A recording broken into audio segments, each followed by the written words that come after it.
Hello! Hello, hello, hello, hello, hello, and welcome to... it's not D&D, is it? No. No. It does have monsters, though. It does have monsters, but we're not going to fight them. We're going to do something else starting with F, maybe. It's an all bard playthrough. It's an all bard episode, yes. We're here I forgot my loot. Damn it. We're here. I am John, and I am joined by Ben. Hello there. Hello. And by Rogue. Howdy, howdy. And we are going to play Monster Camp, Monster Prom 2 Monster Camp, because nobody else from the party is here, so... I was just waiting for because we can. I mean, also because we can. Like, this seemed more interesting than not doing anything. And we could have had a stream of us just sat in the corner waiting. Yeah. Ben, do you want to take the opening lines? Camp Spooky. The stage of some of our dearest summers. Back then we were so young and unafraid. With school far away, everything seemed possible as the sun embraced us on our way to camp. And the vampire kid burst into flame. Summer has been Actually, do I go up? distinct power, Here. doesn't it? What's up? I'm just moving my camera on the stream so that we can actually see Uh-huh. the full text box. Yeah, well, that would help. I mean, certainly. You live for the possibility. You live for the days or the nights inebriate you with possibilities. Hey, Stanza. Stanza says, oops, all bards. Hello, yes. This is my sort of chivalry. If the nights just get you inebriated. Yeah. It's like life could take a turn at every corner. I mean, I really hope it does take a turn at every corner, because if it doesn't, you just drive off the road. Yeah. And for us, it did. Good. Wait, it took us off the road? Oh no. Okay, so, Well, Ben, for one of us, they're gonna go flying off the edge. Ben, I'll give you the chance to be player one, Ben. Here are your 4 playable characters, but not really, because look, there's others. I will play as our zombie friend. Well, would you like to play as our zombie friend, or would you like to play as Noodles? I will play as Noodles. This is Noodles. Or you could play as this person, or this person, or this person, or this person, or this person, or this person, or this person. Look, there's one of those where I can't because I'll be trying to date myself and solve the game. Only one? Okay, so Noodles. I will play as Noodles. I will be known as Tentacool. Okay, so you are going to be Tentacool. Yes. How many O's would you like in Tentacool? Oh, 3 because it's Tentacool. Not Tentacool. Not tentacool with a Kewl. He, she, or they? We will go with he. We'll go with he. Let's do a little dance and joy. There's your voice. And what would you like to pack for summer camp, Ben? You've got I absolutely need to have a dragon heat. I have a lot of tentacles, they require attention. I will also build a golem. And the shock is always handy. Or tentacle. Rogue. Is I'm it? disturbed by the theme of what Noodles has packed. Is Is it? Noodles going to leave his tent? No. The golem is going to have lots of holes. Would you like to be Zoe, Rogue? Honestly, I'm actually intrigued by playing the one on the left. That's a new character to me. This one. Oh, you Yeah, haven't seen she's Helltaker? That's from the Helltaker game. I was gonna say, yeah, Helltaker is a hell of a game if you haven't played then it. which character? Oh, which character is that then? This is Modius, I Modius. Oh, Would you yeah, like let's to be Modius? I would like to be Modius.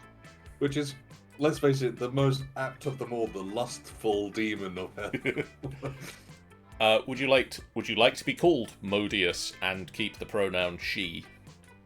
Yeah, let's go with that.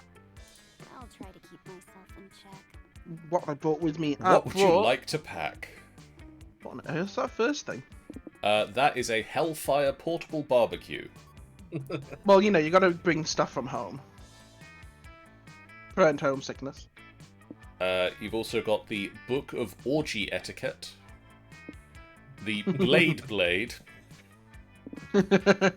MC Griffin EP, Chess 2, a Magic Mirror, a BFF bracelet kit, the totally legit fake noble title, and the Sword of Roar, King of the Lions. Oh, I think I'll bring my barbecue, my book on orgy etiquette, because, well, gotta make sure you get that right. And then I think I'll bring chess too. Oh, we're gonna have a lot of fun there. Yeah. Oh dear. I, Oh dear, oh dear. I'm gonna go with Oz. I'm gonna go with Oz as Oz. Enough socks. I hope I packed enough socks. And I know I haven't. If you have any spare, I'm gonna Yeah. pack. I can make slimy. Don't lend them to him. Oh gee, I'm gonna pack this and this. So I've got the Sudoku Rubik's Cube. Jesus Christ, that sounds like a nightmare.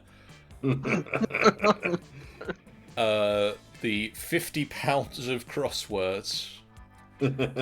And just to wind him up, we're going to bring the Scott snacks.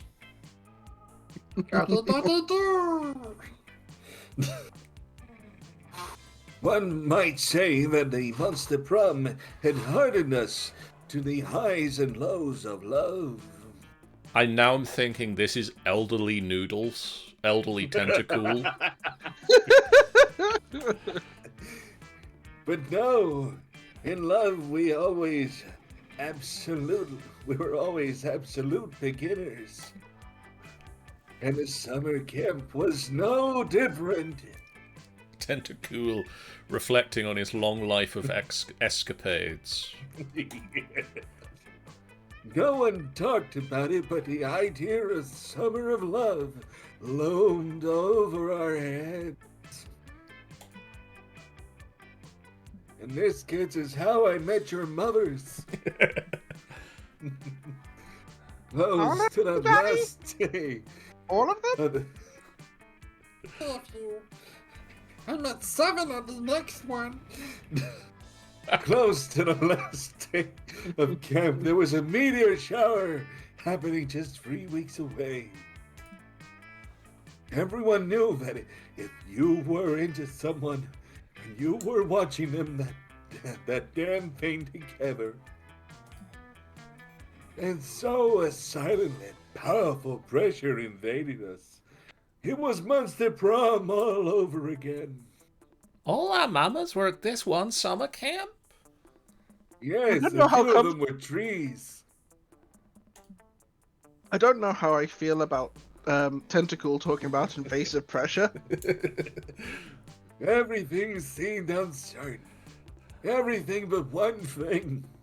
Whoever you were asking to the meteor shower date, it was probably going to be one of the 6 coolest people on the bus.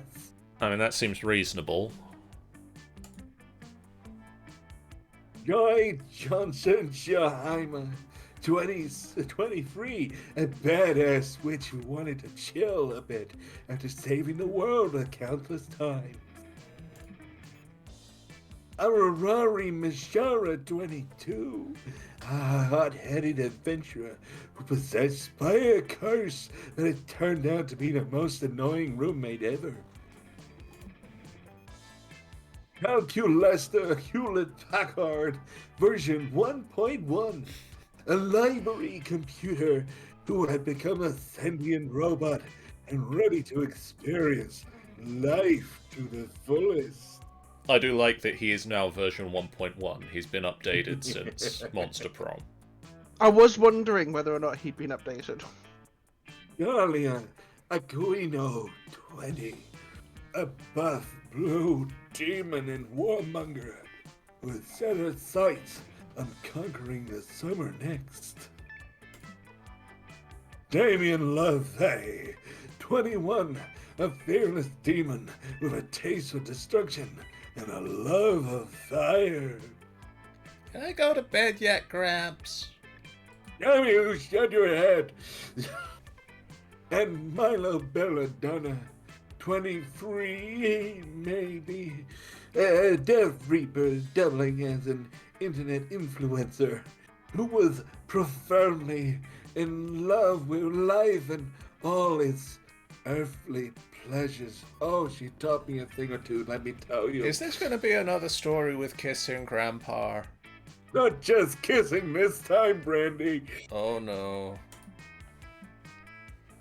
The bus trip was long, and all summer could be shaped by the first step well taken. Well, it's time to break the ice. And so it was clear it all came down to breaking the ice, like that voice just said a second ago, and causing a good impression with the right person. Yes, that is what I just said. Other narrator voice. Who said that? Tentacool. Which of these would be your favorite food? A wine to die for, the nicest guac, whatever gives you the best stats, a punch to the face, a yummy USB, or burning hot wings. Oh, God. I'm gonna go with whatever gives you the best stats. Modius. Considering that I'm currently eating nice, tasty jalapeno things, I'm gonna go with hot wings. Oh. I don't like any of these. Can I get something else? Can I see from another menu, please? What do you mean you don't want your punch to the face? No. I'm gonna go with... I remember you taking so many punches to the face. Didn't you like them? I thought it was the reason why you had them. I'm gonna flip a coin. Heads, the nicest guac. Tails, a yummy USB. What side is bus? Just wait for the point where you flick the dice. I forgot to assign which one meant which. I'm gonna flip the coin again. This time, bus is a nicest guac. Road is a yummy USB. It is road. I have a bus versus road coin. Tentacool is Aravi. Oh. Ooh. Are you that stat boost diet too, Tentacool? That's cool. I've been doing it too. It's super tough, right? It's almost impossible to get in all my daily nutrients. What do you mean? Like your iron and fiber and stuff? I just take a multivitamin, duh! No one cares about that shit. I'm talking about the important nutrients. Strength, constitution, dexterity, intelligence, wisdom, and charisma. Hey, I recognize those. Same here. At least Tentacool gets it. We should work on leveling our stats together this summer. Modius is going after Damien. Who's voicing Damien? Rad! Ooh, okay. Rad! I didn't know you were a Hot Wings fan, Modius. They're my favorite food in the world. Usually people, like my doctor for example, tell me that kind of food is unhealthy and a danger to myself and others. But what does that noob know? I don't care if he has a medical degree. I only follow advice from people who can handle really burning hot wings. I'm glad that at least one other person at camp will understand me. Oh, Damien. Can I change? Can I change? Nope. Ah, how nice. I love a refreshing USB in the morning.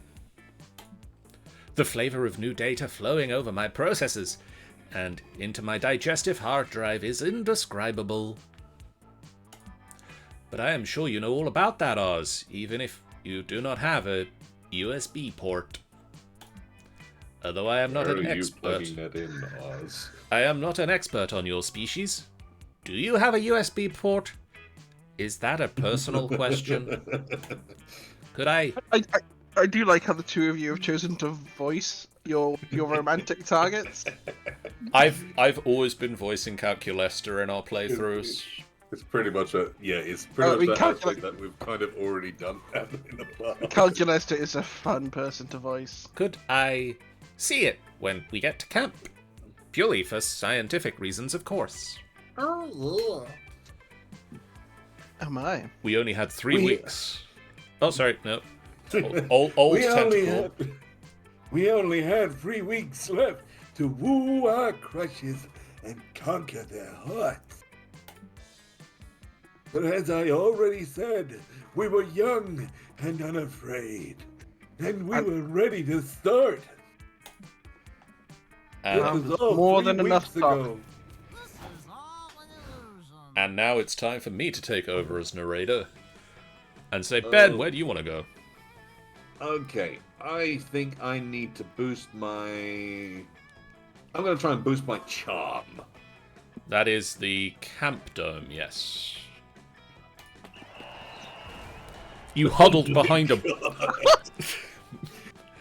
You huddled behind a bullet bunker in the throes of a tail tag battle royale against Camp Rival Camp. You're sure that this is the end. You've lived a good life, you think. Next to you is a Camp Rival Camp member, shivering and crying and out of ammo. Why guns are a part of tail tag is beyond your comprehension. Is this where we die, Tentacool? They sob. Why couldn't Camp Spooky and Camp Rival Camp just make love and not war?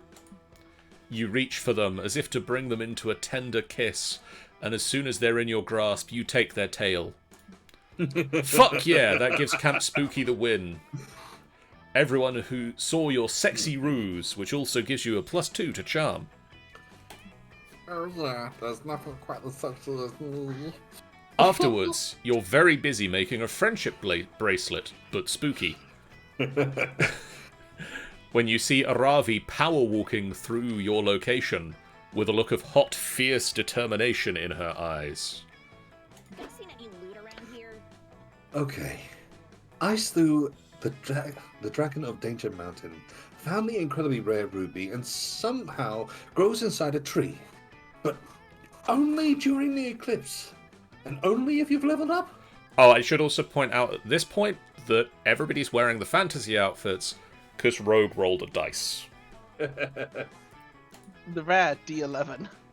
I tripped on a jackalope and got the mouse's glasses back so I could trade them with him for the seed for the bead to put in the altar under the well, and after I drained it using a turtle. And I cleaned the Aegean stables and picked up the wizard farts dry cleaning. What's next? Huh.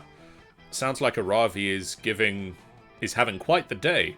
You ask her why she's doing all of these random tasks. Come on, Robbie. Don't get me started. She's been doing these side quests, helping everyone to fight their enemies or find these rare items, and she can't take 5 minutes to find me a pizza for my side quest. I already told you ordering a pizza isn't a quest. With enough high XP reward, we'll do that after I do one real side quest for the day. Let's adventure together. Want to come along and help out a Tentacool? 2 heads are better than 1. Hey, I thought I was your second head. I'm even keeping track of everything you asked. Unbelievable. Oh, great. let's see what I have left to do. Robert the Robber should date Thomas the Raccoon Landlord. Hex! These are just shipping charts between all of my side quest prospects. What's your point? My point is a list of who should fight and who should fuck. A flowchart of love triangles does nothing to me in the terms of figuring out my next move. Oh, poor sweet child. Yes, it Well, all these side quests do nothing for me in terms of finding me a pizza. So I guess we're even. Look, if I had the power for all these side quests, I may as well add some drama through my shipping flowcharts. I saw that in place like some sort of telenovela in my mind. Luckily for Aravi, evaluating bonkers courses of action based on what stats they'll give you is practically the only thing you do. Looking at Hex's notes, it's immediately clear which side quest will unlock the ultimate goal, making Aravi smile. Help the local mayor open a TikTok account so that he can bond with his teenage son, or collect 10 turnips for the town's guard, who's totally not using them to pleasure himself. Oh, God.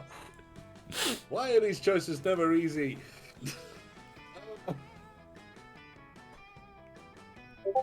I'd say the big girl can let 10 turnips for the town scout who's totally not using them to pleasure himself. So fun! There's an awkward silence, and you wonder if maybe you overdid it by adding the not using them to pleasure himself part, which they all seemed to be realised meant he totally was.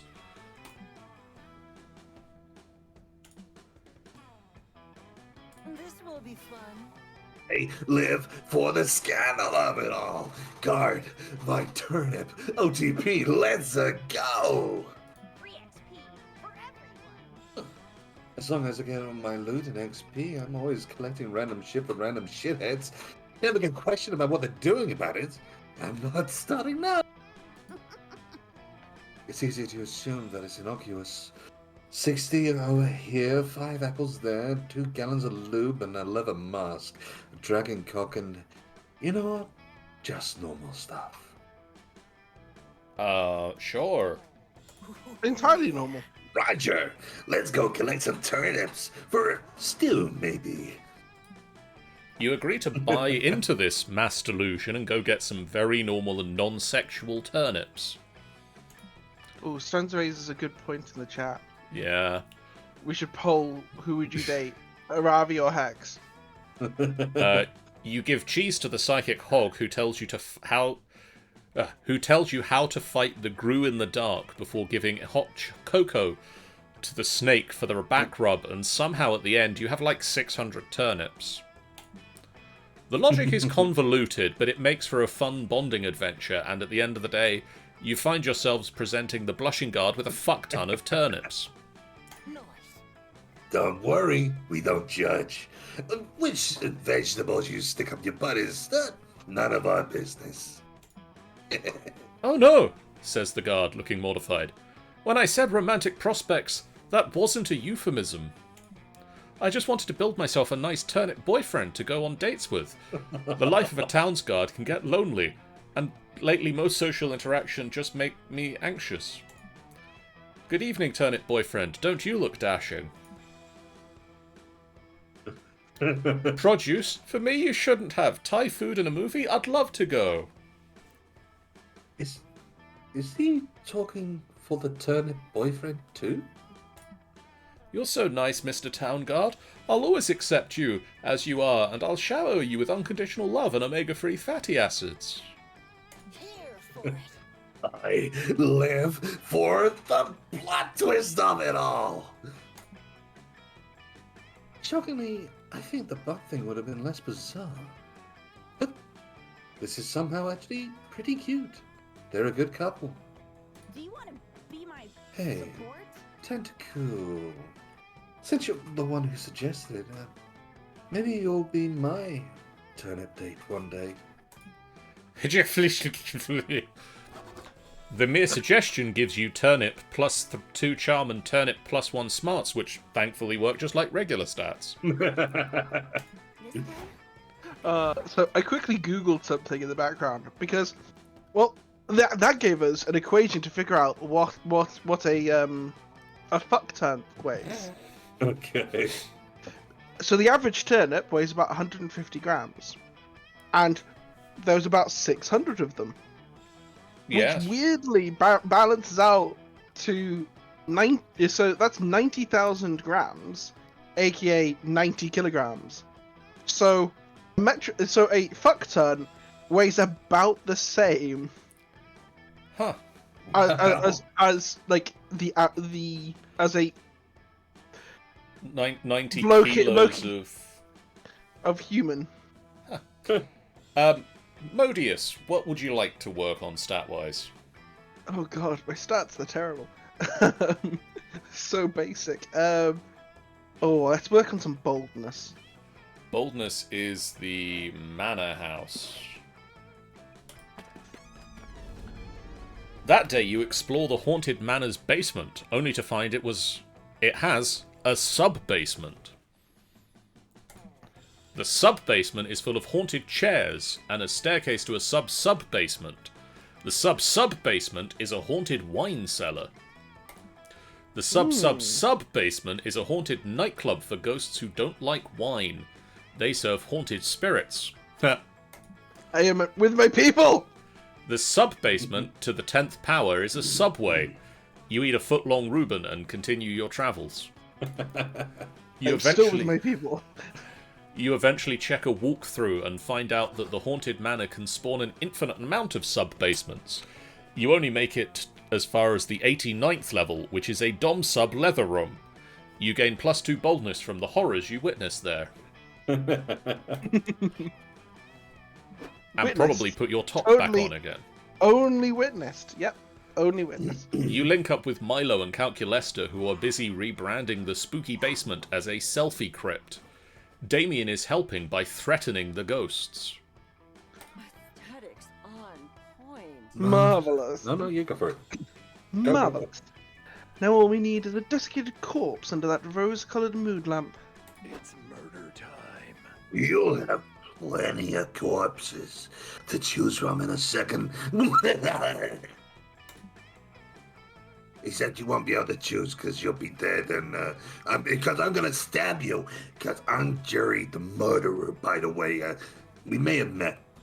I hardly blame you. Kill me? Please, darling. Can't you see I'm an immortal entity beyond the petty distinctions of life and death? I, too, am an unwise target for stabbing. Friend Damien gets electrocuted every time he tries. Great, that means more stabbing for me. Let's get knifey, you hockey-masked fuck. What? You kids ain't scared of my stabby knife. Well, that's just fine.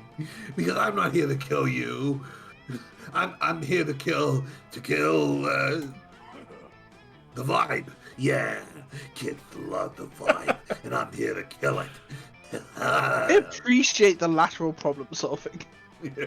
Gasp, says Stanza.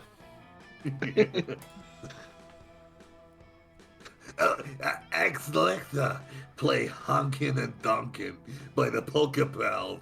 Let the your precious vibe survive these tunes. No, not my carefully cultivated vibe. It's a protected species. He put a Bluetooth-enabled smart speaker in his knife handle? This is a stab in the face to knife maniacs everywhere. I am upset because my friends are upset. We must escape at once. Quick, to the car! But camp is extremely nearby, friend Milo. What need do we have for a car? It's not just a car, it's a 1937 Delahide Roadster. The only car aesthetically capable of sustaining such a critically injured vibe. This makes perfect sense to you for some reason. You all dive out the window and rush to the car, but when Milo turns the key, nothing happens. What the hell, car? Drive before I slash your fucking tires. Not the car's fault. I'm afraid I only bought it to take pictures next to. I never checked if it actually ran. Oh, Milo. Here I come, kids. I hope you like wearing plaid and chewing tobacco. No! The life of the party is in your weirdly sweaty hands. You've got to find a way to get this car started, but how? You can't just start the car right away, it needs some foreplay, or forget the car, convince Milo, Damien, and Calculesta to ride you into the sunset. Oh my Back, god. kids, I got Murray mints. What are these choices? They're Do so any of horny. you know the bop? We can do the bop. Why are the choices so horny? You know what the game's about, right? Yeah, I know. You've seen the game before, right, dude? Ben's with this horny. Yeah, but I got kinda cool. Oh god. What are you doing? It doesn't matter what situation I get into, it's a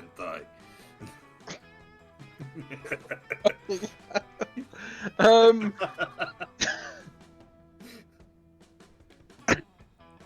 Oh no. Oh, do I flirt with a car or do I get ridden by three men? Bubble.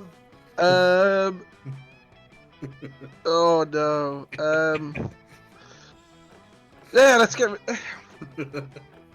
ridden. Get ridden. Car. Forget Yep. the car. So fun. Yes, yes. You've been waiting for this moment your whole life. What's it going to be? All three of them sitting on your shoulders like a totem pole, pulling a carriage with nothing but your teeth and the power of your unquenchable butt lust? Butt lust? Butt lust. No, no. Best to rely on a classic. Wordlessly, you get down on all fours and motion the three of them to climb aboard. You want us to ride you? It's a bit unorthodox, but does anyone have a better idea? Well, I could turn into a car and... Hashtag slay. No, that seems exploitative. It appears our only option is to ride Modius like a fancy pony. Oh my. Yes! The three of them climb onto your back. An ordinary monster would be crushed by their weight, but you have been training for years. Sex is sin, tease. There you are. You're... Wait. What are you doing? Is this a sex thing? Because that only makes me want to stab you more. Oh, you adorable little knife man.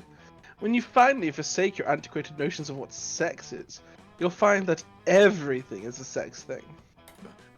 What? Everything? I never thought I'd say this, but I don't even have enough knives. Jerry rushes off to the knife store, leaving you free to act out your wildest fantasy with Calculesta, Milo, and Damien. Hey, Modius, feel free to say no, but can I put this bit in your mouth? My dad sent it with me to camp in case I met someone special. I, too, have a bit which you may insert in your mouth, if you know what I mean. Ah, please, forgive me. This jostling seems to have activated my horniness subroutine. Same goes for you, except it's not a subroutine, it's your entire routine. By the time you make it back to camp, you have gained +2 boldness and +1 fun. Oh my god, that's 4 boldness in one morning. Holy hell. I am going to the woods because I want to get the smarts. Oh my god. That day you go to the woods searching for edible roots to make a wilderness tea.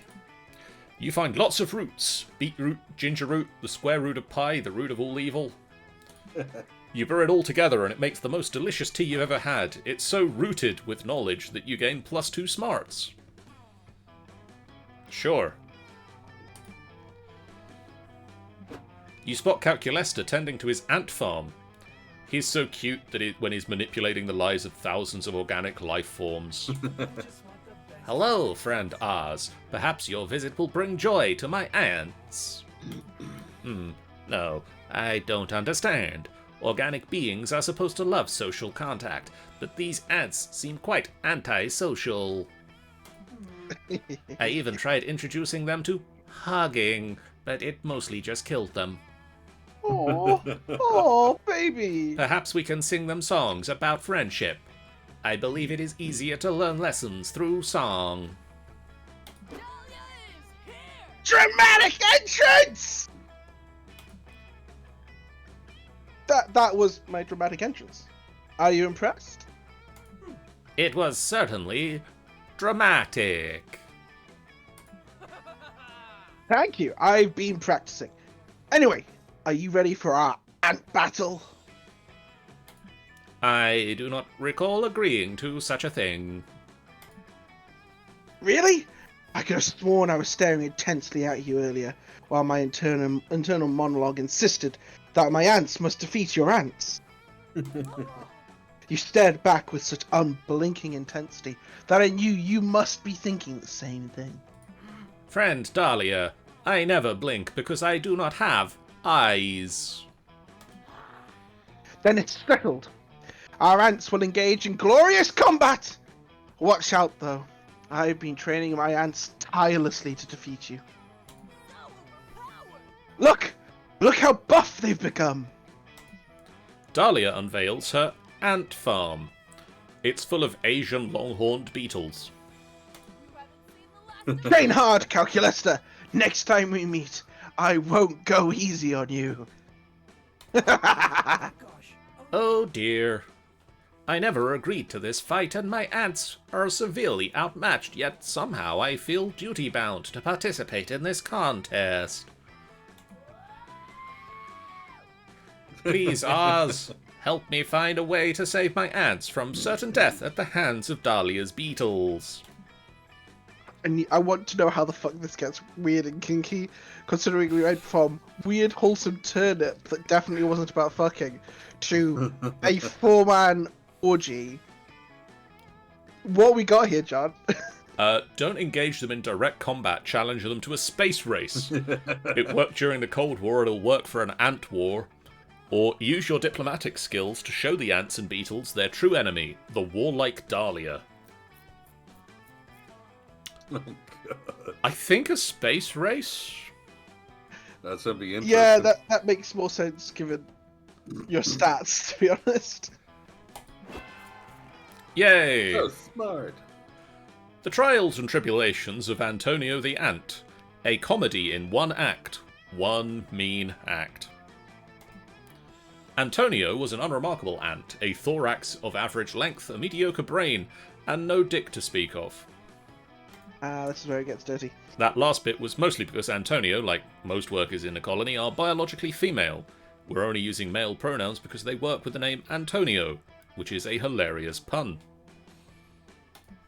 Yet, despite his glaring mediocrities, Antonio always believed he was destined for something more, something grander. Then one day, Antonio's tiny ant dreams came true. The mysterious figure above Antonio's nest appeared above Antonio's nest and delivered a rousing speech. It was not enough, said the figure, simply to survive. The ants must thrive. They must build a great spaceship and explore the world beyond the nest. They must do this thing, not because it is easy, but because it is hard as I am for my sweet metal lovebot. Whatever that meant. It was then that Antonio discovered his true calling. He was not a worker ant. He was an aerospace engineer ant.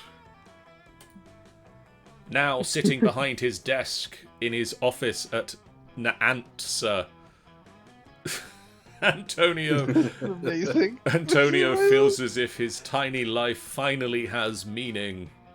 I like that one of his post-it notes is 2 + 2. Even if he is an ant and cannot do basic arithmetic, let alone space maths. Also, no thumbs. Fuck it, Very good though. at the scientific method. Method. I loved it. Fuck it, though. He won't know the difference. You think an ant knows what a functioning space program is supposed to look like? He thinks he's doing great. Anyway, let's go back to the regular-sized world where all your hot friends are. Man. Damn it, Calculester! What did you do? Now all my beetles want to do is go to space! It was not I, it was friend Oz. And all he did was introduce them to the bewitching mystery of space. Curse the pitching mystery of space! You got lucky this time! I'm going to go beat up space! You're not sure how Dahlia plans to beat up space, but she sure seems motivated. Almost as motivated as you are to find a way to smooch Calculester. You gain +2 smarts and +1 fun. Largely meaning you only have smarts and fun at your disposal.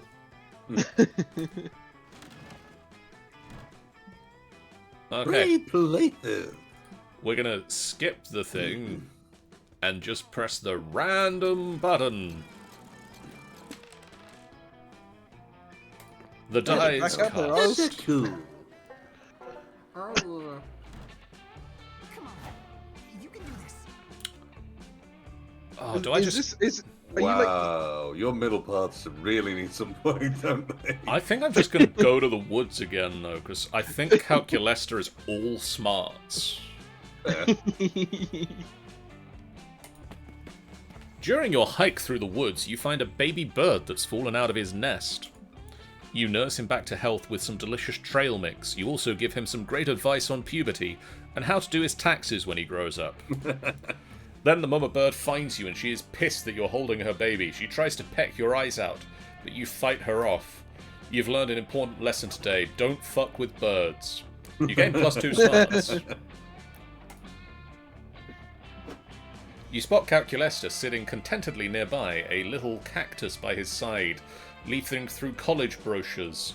You ask him if he's figuring out what to do after high school. What? Oh, heavens, no. I have already planned out my own future for the next 4,000 years. I am perusing these pamphlets, because I am concerned about the future of little Katie Prickleperry here. It takes you to a second to realize he's referring to his little cactus friends.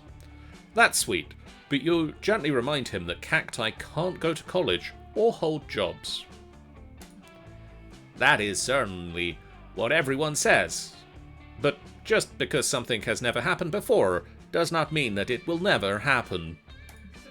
I am confident that Katie will be the first of her genus to finally break through the glass ceiling of the greenhouse and achieve a fulfilling career. The only true obstacle is figuring out what career she is best suited for. I must confess, I am at a bit of a loss. Well, if Cal is really committed to this, you can play along. You suggest that Katie might be a good civic engineer.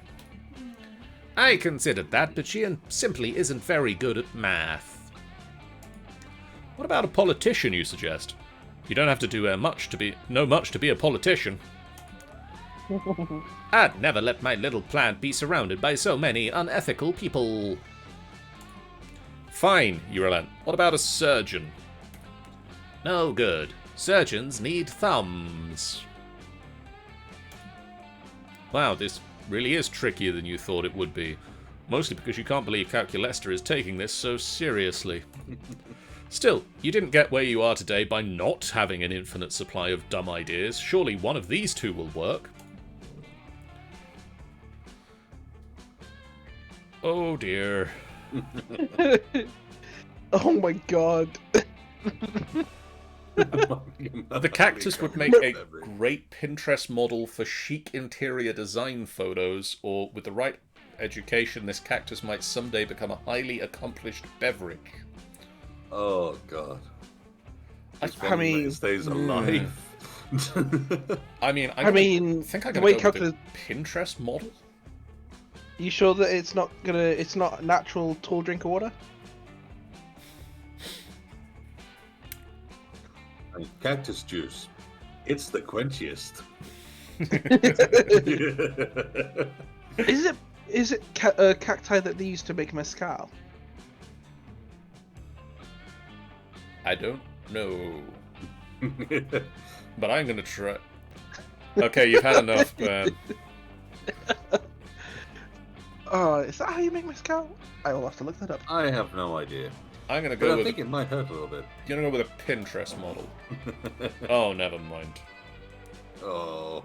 What an ambitious prospect! I have often admired the plants in those glamorous photographs. But show business is a rarefied career. Do you really think little Katie has what it takes? Are you kidding? It's clear just by looking at her that Katie's got star power written all over her. No wait, those are just scores of painful spines. But still. Very well. I am convinced. But how will we get her started in a competitive world of interior design modeling? You managed to book a photographer so that you can get Katie to do a photo shoot. He claims to be an expert on, in his own words, that Pinterest stuff. Great. When he arrives, it's not great. Forgive my skepticism, Oz, but do all reputable photographers wear backward snapbacks and open Hawaiian shirts with misspelled tattoos on their collarbones? Sure they do, fam.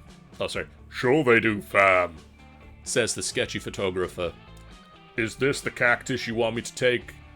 Want me to photograph? I'm not sure if she's got what it takes. Her spines are a little short. Is that a problem? Cacti can have different lengths in their spines. It does not indicate bad health depending on the genus. Sure, biology is different for everyone and whatever. But the current market likes big, thick, throbbing cactus spines. Don't worry, we can Photoshop them later. Also, let's talk about that pot you've got her in. It's a little too practical. We should repot her in something much skimpier.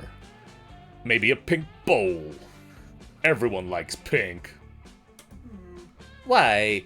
Katie's pot was selected for optimal room, for root growth and sunlight exposure. A pink pot would clash with her beautiful chartreuse complexion. What do you know, robot boy? I'm the photographer here. Don't worry, I can still make this cactus shine even in that bland outfit. Oh, this is terrible. The photographer dumps a cup of water over the cactus. Yeah, let's get you nice and wet. Really make you sparkle. No, that is far too much water for a cactus. The soil should be barely moist. Nah. Cacti don't worry about a little extra water. All they care about is looking sexy. This is a photo shoot about interior design. It has nothing to do with being labeled as sexy. Nah, man. Good interior design is all about sex these days. Calculester jumps to save Katie from another cup of water and kicks the photographer out. How could you possibly put my dear Katie in such a compromising position, Oz? You clearly don't care about her feelings at all. You totally don't, because you didn't think cacti had feelings. Oh well, I've just lost all the benefit I got from that day. And the creativity. Oh no! Which is why you lose -2 smarts and -1 creativity. Great! Oh no! Okay, let's go. I am gonna go and increase my fun. So that is the lake.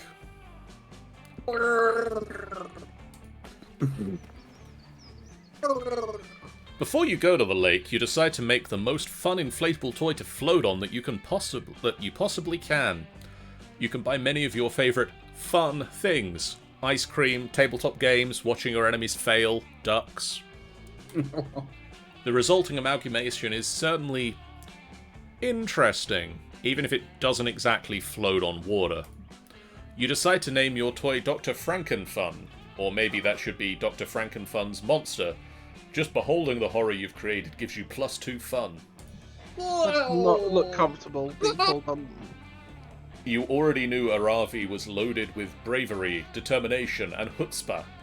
But as she roots through her bag, it's clear she's loaded with some pretty sick items as well. Unbelievable. Why are my battle axes +1 fruit of plus 200 all out of order? You got Well, I got bored while you were sleeping and arranged them by color. Aravi rolls her eyes and drops all the battle axes on the ground to be sorted later. Oh, here's the Accelerant. Alexandria's cursed emerald diadem. I found them in that one dungeon. And may I just say that I'm very cool and not being the only curse in your life. This is Mishra. How dare you litter on hallowed ground of Camp Spooky? Oh, I'm not littering, Camp Director Miss Weaving. I was just looking for my bag for... You're telling me that all these items were in that one small bag? Likely story. And is that a bottle of booze? That's not booze. That's my therapist. Then you need a second therapist to help you deal with the fact that you keep your first therapist trapped in a bottle. If that were true, which it obviously is not, and I can prove it. Let's see exactly what kind of spirits are in here. If it's Miss Geist's toilet wine again, I swear. Camp Director Miss Weaving raises an interesting point about keeping me in a bottle, Avery. Do you think you feel the need to keep people physically tied to you because of your brother Sally's disappearance? So you don't sneak booze in, you snuck a pet into camp. That's even worse. I'm confiscating it immediately. I don't want to talk about my feelings. She's not a pet. She's my therapist, and I'll prove it. I'll prove it by showing you how calm and level-headed therapy has made me. I've been working so hard at therapy, and I'm getting so good at therapy. I appreciate the enthusiasm, but therapy isn't something you get good at. No, I'm slaying therapy. I'm going to prove it by a tentacle. How am I going to prove that how good I am at therapy? So Miss Weaving gives Nora back. You've done dream interpretation in therapy, right? Demonstrate analysing the shit out of a dream, or... This may not be spooky high, but you can still ace a test. The ultimate test. The Rorschach test. Oh, God. I love these. Oh no. These aren't exactly good choices. Stanza suggests creative v smart, maybe? It looks that way. I'm gonna say, you've done dream interpretation and therapy, right? Demonstrate analyzing the shit out of that dream! Yeah! Jesus Christ. Oh, that's true. I've always been explaining my dreams to Nora, even when she asked me to stop and move on. Well, Avery, even though dreams can reveal what your subconscious mind is, it's important to confront the realities of the day-to-day life. Adventure awaits. But now, I'm going to use all this dream analysis to get unconfiscated. So, you see, the therapy trap we set is finally going to get sprung. Hey, listen. The therapy isn't a trap, Mavari. Okay, you guys, everyone listen to this dream I had. Okay? I'm gonna then explain the dream I had, okay? Yes! Everyone loves hearing about other people's dreams. It's a well-known fact. Okay, once upon a time, and that time was last night, I went to sleep and had a dream, and this dream I had. I was walking through the woods and I got lost, which obviously indicates that in real life, I'm definitely 100% sure of what I'm doing, which is why my subconscious needed to break away from this so sure. A bear came out of the bushes and he offered me some ice cream cone. The ice cream was pink, which proves that I don't have any unresolved issues with my brother's disappearance. Wait, what? Why? And the sprinkles on the ice cream unicorn turned into dolphins, and they flew into the sky and swam through the clouds, meaning that I had a badass destiny to conquer the very stars. The bear invited me to crochet. Croquet. Croquet. But the mallets were actually the corpses of all my friends who had been killed painfully in horrible ways as a result of all my failures. We are totally winning our Which shows I'm a healthy, well-adjusted person, and therapy totally worked. So you see, Camp Director Miss Weaving, this proves that Nora is my therapist and not my pet.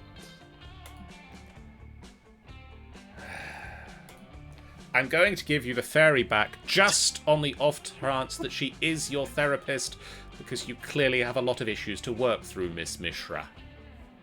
Take that, noob. Shows how much she knows about my dream analysis. A lot of issues to work through. Ridiculous. Right, Nora? Right, Nora? Right? Am I right? Tell me I'm right. Right, Nora? Right? I'm Nora. Tell me about Safari, why do you think it's so important for you to feel like you're winning at therapy and cured of your issues? Therapy is a process.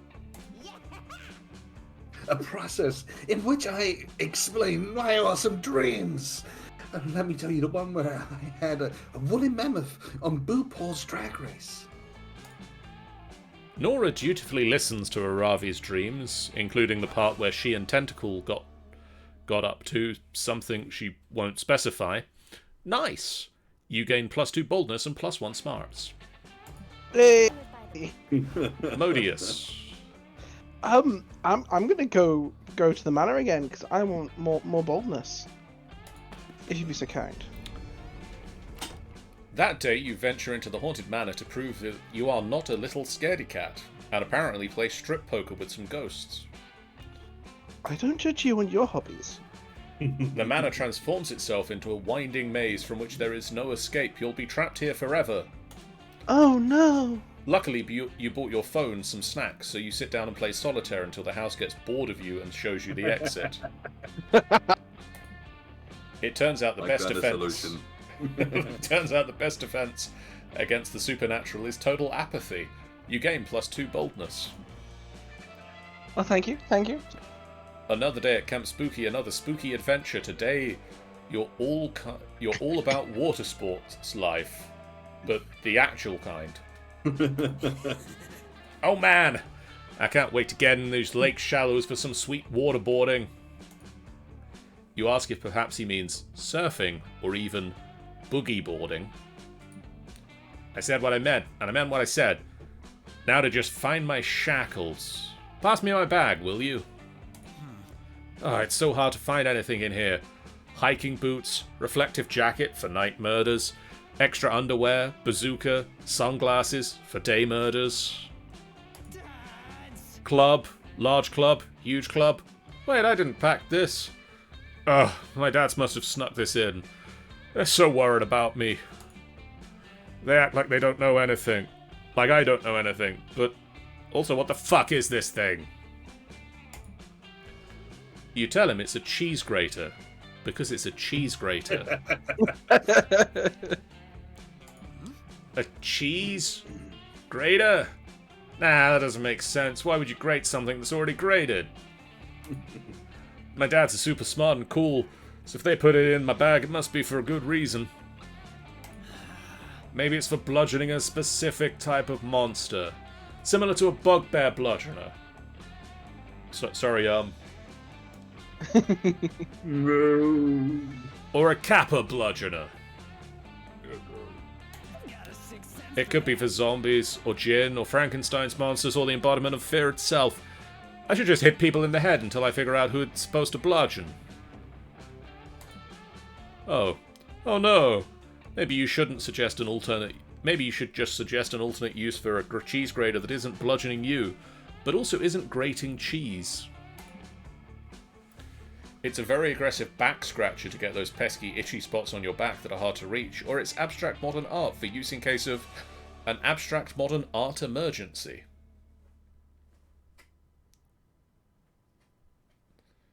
I love both of these.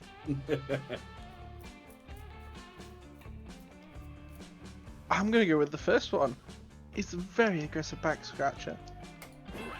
Oh shit, really? The mosquitoes have been eating me alive. Literally. I saw them get tiny knives and forks out. I fucking hate mosquitoes, and I hate not being able to scratch my back. Thank goodness my dad's looking out for me. Damien takes the cheese grater and begins using it as a back scratcher. Oh, yeah, this feels amazing. The itch is so satisfied and I'm bleeding everywhere. Thank fuck I had way too much blood in my body. That's why these mosquitoes were always after me. Now that some of the blood has been removed, I'll be less of a target. And the mosquito can drink it out of these open wounds, so I won't have to deal with their itchy bites. Yeah, that's how it works. The sound of Boo Paul's classic bop, Call Me Monster, fills the air. It's Damien's ringtone. Could you grab that? My hands are full. With the back scratcher. And also flakes of my skin and blood. You answer the phone on speaker, and the two of you are greeted by the warm voices of the king and other king of hell. You guys work out who's voicing who. Hi, sweetheart. Says the king of hell. We're on a break from shoving spiders down people's throats and thought we'd check in on you.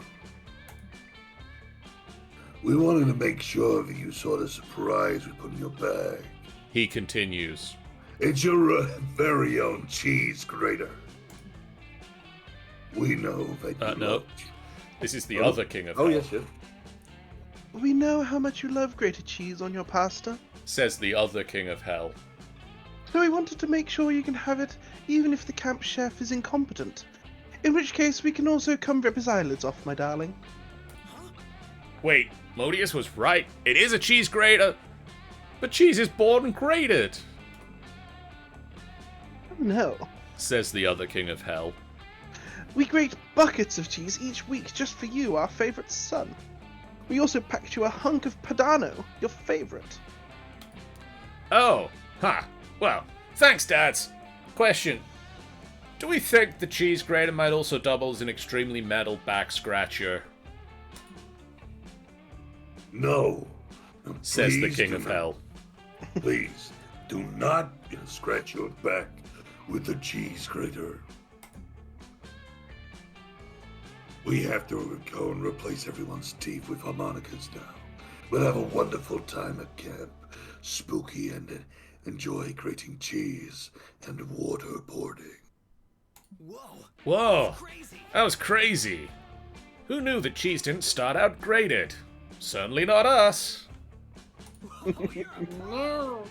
I'm glad you gave me such a cool fucking use for it before we knew the truth. Now get me a bucket of water.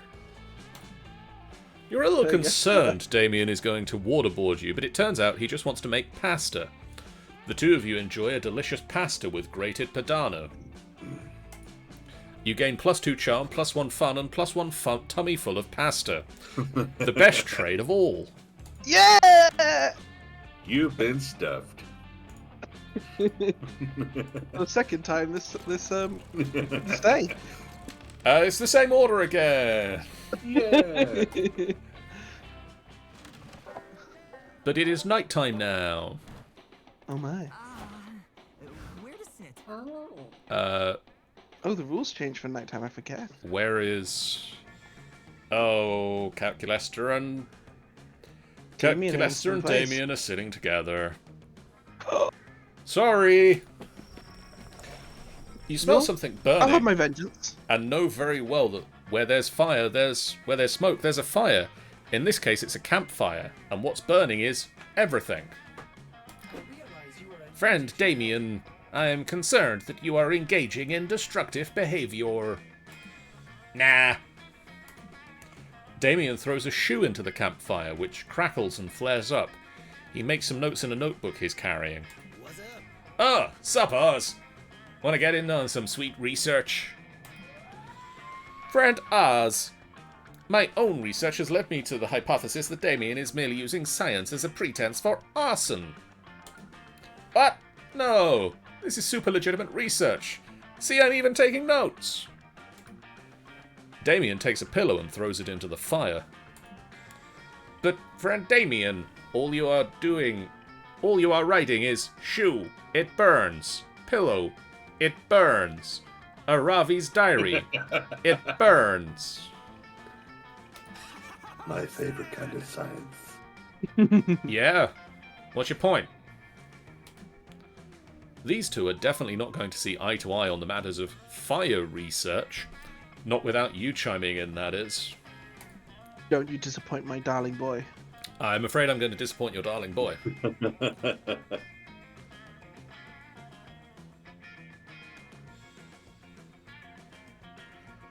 Wow, Damien burning stuff. So original, Damien. Why don't you go do some research on what defines you beyond arson? Get some layers, my dude. Aye. My boy! Aye. What? No. What? No. I'm very multifaceted. Just last week, I put on a really well-received production of Macbeth. Exclusively starring Molotov cocktails. But I also enjoyed a really nice trip to the museum. But when I went to give them my ticket, it somehow turned into a Molotov cocktail. And then that Molotov cocktail got thrown at dinosaur bones, and then the dinosaur bones burned down, and it set the taxidermied animals on fire. Also, it's possible I just did arson at a museum and then forgot about it. My darling boy knows what he loves. You see, friend Damien, friend Oz has a point. A quick internal search shows that your previous shenanigans have included burning down the school library and burning down a restaurant and a movie theater in the same night. Even your quest to punch the sun could in some way be considered fire-related, given the nature of the sun itself. A scan of the internet shows that there are forums in which it is discussed that your entire arson shtick is getting old. Ooh, burn. However, I have no desire to engage in criticism without being constructive, so I simultaneously researched a precise list of activities to make you multidimensional and/or likable. My calculations show that your reputation would improve if you spend more time working on your makeup skills, bonding with your dads, and being shirtless. Perhaps you should try those. He's definitely doing one of them. No, I'm not. You can't call me so. You can't call someone out like that. You made me so vulnerable now. Yes, your vulnerability is what people want to see more of. Also, your abs. I think you've just now put Calculista and Damien together. Well, No, I, don't steal my boy. well, I just. We seem to have been successful. I am certain he has stormed off to practice his smoky eye and do sit-ups. Hooray! Perhaps I should take some of my own advice and do something wildly out of character. Like kill someone. No, I would never. Perhaps I should just stick to taking care of my plants and taking care of my friends. Would you like to spend a lovely evening by the campfire burning nothing but marshmallows? You would, and you do. Sure, it's not really breaking new ground for Calculester as a character, but he's so dang cute you ain't mad. Tentacool. So awesome. I would like to go over and see my lovely, and have two weird friends. You wander over the campfire, hoping to peer pressure someone into making you a s'more. When you find Milo, Aravi, and Hex, they're all gathered around with notebooks. What up? Hey, Tentacool. Check it out. We're doing poetry. It's like normal sentences, but deep. Aesthetics on. Exactly, Hex. As a reaper with the finest taste in the living arts, of course, I'm a poetry stan. In my infinite compassion, I thought that poetry could be a nice exercise for Aravi to connect with her feelings and embrace the now with a little more joy.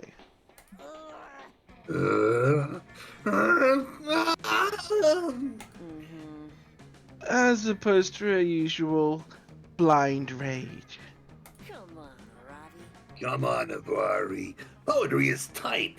I mean, usually I express myself through the flavor of Pringles I'm eating. But Milo's shown me that I can express those feelings with words. Oh, calm down there. This is an opportunity. That's wonderful, Hex. You see, Ravi, dear, there's poems for everyone. Like, epics are poems too. An epic sounds right up your alley, doesn't it? I just don't really get it. I mean, my grandmother used to read me the Mahabharata when she was a kid, and that was cool, and it might count as an epic, I guess. And I'm trying to put my feelings into this poem, but the only feeling I have is this deep desire to win. You have a desire to win? What do you want to win? The battle against your own vulnerability? Get good. No, you two. I want to win the poetry, obviously. Ravi, this is not a competition. Poetry is the opposite of competitive. You're insulting Sylvia Plath by implying otherwise. As usual, Milo's just lying to my face so that they can get an advantage in this poetry battle. Nice try, Milo! That trick won't work on me. Besides, I told you this over and over, and everything is a competition. Everything? What about, oh, I don't know, sleeping? Yes, it is. It's a competition to see who can get the most of it. Or you can do a challenge to see who can survive with the least sleep possible. Well, what about yoga? A competition for who's the most bendy and sweaty, duh. Bagels. Wait, you guys listen to this poem I wrote? Bagels. They used to be everywhere, but now they're inside me. It's a metaphor for consumerism. Milo's getting frustrated with Aravi's lack of vulnerability, and Aravi's getting about to physically fight Milo. Intervene before someone's feelings get hurt.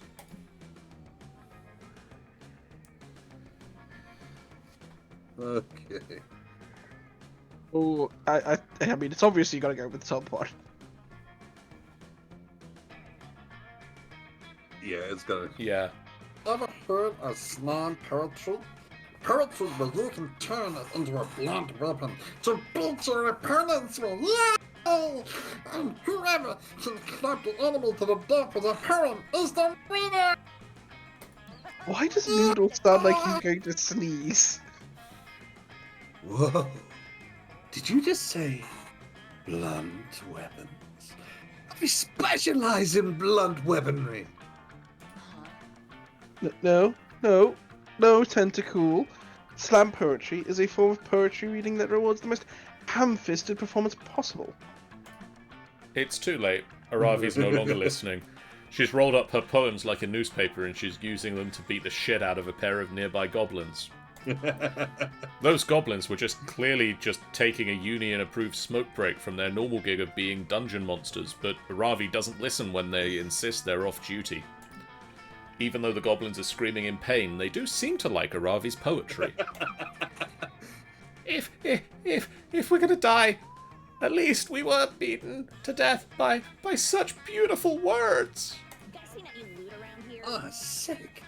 Oh, check out the loot I got from these dead goblins. 2 whole packs of cigarettes. Nice. Do you even smoke? No, but I can craft. I guess a cigarette helmet. Is that a thing? When life gives you Well, lemons, I'm scandalized by this violence, but, do you feel a bit better now, Ravi? Yeah. It kind of felt good to let it all out like that. Maybe poetry really is a good outlet for anger and other bad feelings and stuff. Oh. I finally understand poetry. It truly is a beautiful art. I'm so happy we're finally on the same stanza. Hey! Hey. That's you, Stanza. Yes, a beautiful art. Just like Taekwondo, or Jiu-Jitsu, or cutting someone's head off with a longsword. Stanza waves. I wanted poetry! You know what, Milo? I think I'll definitely be writing more poetry in the future, especially if I run into any more low-level creatures. Oh, that's adorable. I'm so happy I could help. And I was right from the beginning and I knew it. It's kinda cool. You know that teaching Avari to beat people with their poems is just to gain her affection is super irresponsible, right? Sick. And being irresponsible is what I'm all about, fist bump! Heck yeah, everyone's happy. Except those goblins who are near death. You don't come here to fuck a goblin. Unless there's some sort of super secret... Unless there's some sort of super secret ending for that. In which case, you're game. And so have I. Modius. I've been denied my love. What the hell's the bug all about? So, quick point for future nights, because I think we get one more night this game. This bench down the bottom, if 2 of us sit on the bench, we get a bonus. If 1 person sits on the bench, they get nothing. But let's go see what happens if you speak with Mr. Mothman. Good evening, Venom. Hiya, Modius! I'm glad you're here. I was busy silently judging all of our campmates, but now I can judge them out loud with you! Take Joy, for example. She's a great hero and stuff, but what's with her antisocial attitude? Do you think she's hiding anything? Do you know anything particularly juicy about someone, Modius? I must know. Whoa, jeez, okay. It looks like this moth really needs some juicy gossip in his life. Better get making some up. Choose a player to strike up your conversational skills. The strike with my gossip skills. Ooh. You know what? I'm gonna attack Oz because you stole the seat with my boyfriend. Choose one.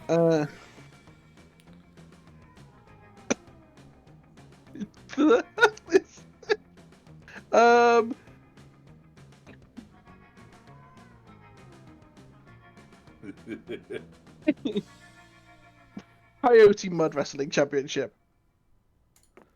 Choose one.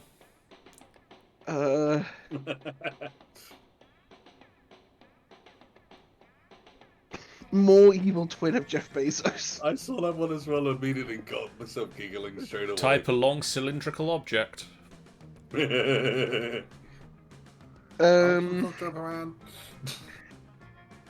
Noodle stock. Noodle stock. Stock. Sock. So, as in noodles of stock. Oh my gosh, this is even juicier than I anticipated. Thanks for trusting this information with me, Modius. Now, if you'll excuse me, I'm gonna betray that trust by telling everyone what you just said! Before you know it, everyone's repeating your juicy and blatantly untrue rumor. Heard this weird. Hey, have you heard this about Oz yet? Well, listen up, cause this is a very interesting tale. A few months ago, when Oz went to his yearly Coyote Mud Wrestling Championship, he met an attractive stranger and began a secret relationship with them. It was quite the steamy affair. Oz's new partner was fun, witty, smart. And they really knew their way around a noodle sock in bed, if you know what I mean. Yes, that there is no complaint about what you mean there, Miss Five-Eyed Person. Well, so long as you know. Unfortunately, their relationship had to come to an end when Oz's partner found out about Oz's double life as a more evil twin of Jeff Bezos. It was obvious that their relationship couldn't continue, and Oz's secret sweetie bade him a disgusted goodbye. And I thought I'd heard everything. Why can't we date this lass? Like, legitimately, I love her design. It's kind of funny knowing what Oz rocks on. I won't be able to get it out of my mind the next time I talk to him. Oh no, what have I done? You've used your gossiping's powers for evil today, and as a result, Oz loses 4 boldness. Do with that Oh what my you will. I'm very glad I didn't attack your smarts. Whew. Well, gamble time with... that weekend you visit your good pal Juan. He knows a thing or two about getting wasted. Winner! Winner! Look who's here! I was just experimenting with these drinks here. I was about to throw them away, but I have a feeling you're reckless enough to give them a try, right? What about this one? What do you say? Will you take a drink of the day? Or would you prefer the mystery box? What the fuck is a sex on the beach? It's a cocktail? It's apparently In pixelated. real life, it's a cocktail. Yeah, I will quickly look that up. Sex on the beach recipe. Because it is And on mine, it says it takes Cranberry one person juice. and another, and a beach. It's a third of an ounce cranberry juice, third of an ounce orange juice, third of an ounce vodka, and then 2/3 of an ounce of peach schnapps Yeah, with an no, orange slice. Totally. I was testing your common sense. Well, let's find out what a sex on the beach in this game does. And you passed! Your drink is the drink you choose. So if I got the recipe right, then wanna try it? Otherwise, you can always have the mystery box. Ben, would you like the bone herding juice or the mystery box? I'm gonna go with the box. The box. It's a bargain. The mystery box. So proud of you. I hope you're happy with it. No refund. And finally, Yeah, if I got the recipe right, you wanna try it? Otherwise, you always have the mystery box. Modius, would you like the stat smoothie or the mystery box? I do love a smoothie. Yeah, no, totally. I was testing your common sense. Your prize is the drink you choose. Okay, Oz, the sex on the beach. The sex on the beach. I brought this drink to the next level, as you can see. Give it a try. I'll show you. It'll be a fun ride. Okay. Oh, fun boast. Yay! Modius. We managed to distill the stats that make us who we are. The result is the stats mini. It's a huge and delicious booze. Whoa! Meanwhile, Tentacool. The bargain. Thanks to this weird potion I prepared, you now receive everything at a discount. Oh, that's a good or a bad thing, really. Let's forget the pool. Barbie, I leave you before you puke all over me. Achoo! Well, that happened.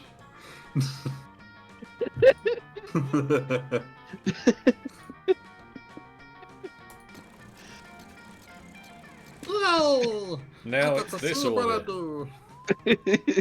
Also, we had one the other day, we did this, and I think Sean got the bad words drink, and all that drink does is change the other two characters' names.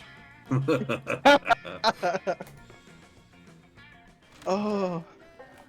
I'm sorry, John. I didn't realize we were going to do that much damage to your boldness. Well, we'll see how that goes for the rest of the game. But Ben, I think I'm gonna work on my boldness. in the haunted manor, a voice whispers from the walls in a frightening voice. Okay, a frightening What fries voice. for that? Tentacle, you can't escape your fate. You'll soon gain boldness after that something weird will happen to you. Or it could be great, or terrible. You don't want something potentially terrible happening to you. You stay put to be sure that you don't get extra boldness per the voice's prediction. Look at you trying to defy destiny itself. That takes some bravery. What the- Here is 1.99% boldness. You got a discount.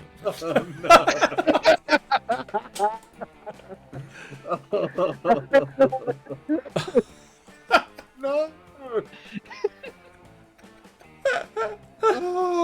After surviving that, you meet up with Aravi to check out a new dungeon she's been telling you about. A 3-hour hike and several side quests later, you're finally there, but something seems a little off. Unbelievable. What the hell? All the loot's been hung on clothes hangers and arranged in shops? Where's my hype battle music? This bloodless covers of 90s soft rock hits. You've gone to a mall, haven't you? Yeah, I think so. A troll leaps out from behind a large fern. Prepare for a random encounter! He cries. Now that's more like it. Let's go! With flavor! He continues, displaying a tray of piping hot cinnamon pretzel bites. Try Pretzel Prism, located on floor B2. Level up, loser. Come on. This is dumber than speccing into defense on solo DPS build. I don't know, Revy. These pretzel bites are pretty dope. I say we hear them out. Pretzel bites aren't saying anything. If they were, at least that would have been interesting. Ugh, who ruined this dungeon? I think you mean who significantly increased the property value of this dungeon, my little money bundle. Mr. Pop. The name's Mr. Poppers, CEO. It's a pleasure to meet you. I'm the one responsible for turning this literal hole in the ground into a prime investment opportunity.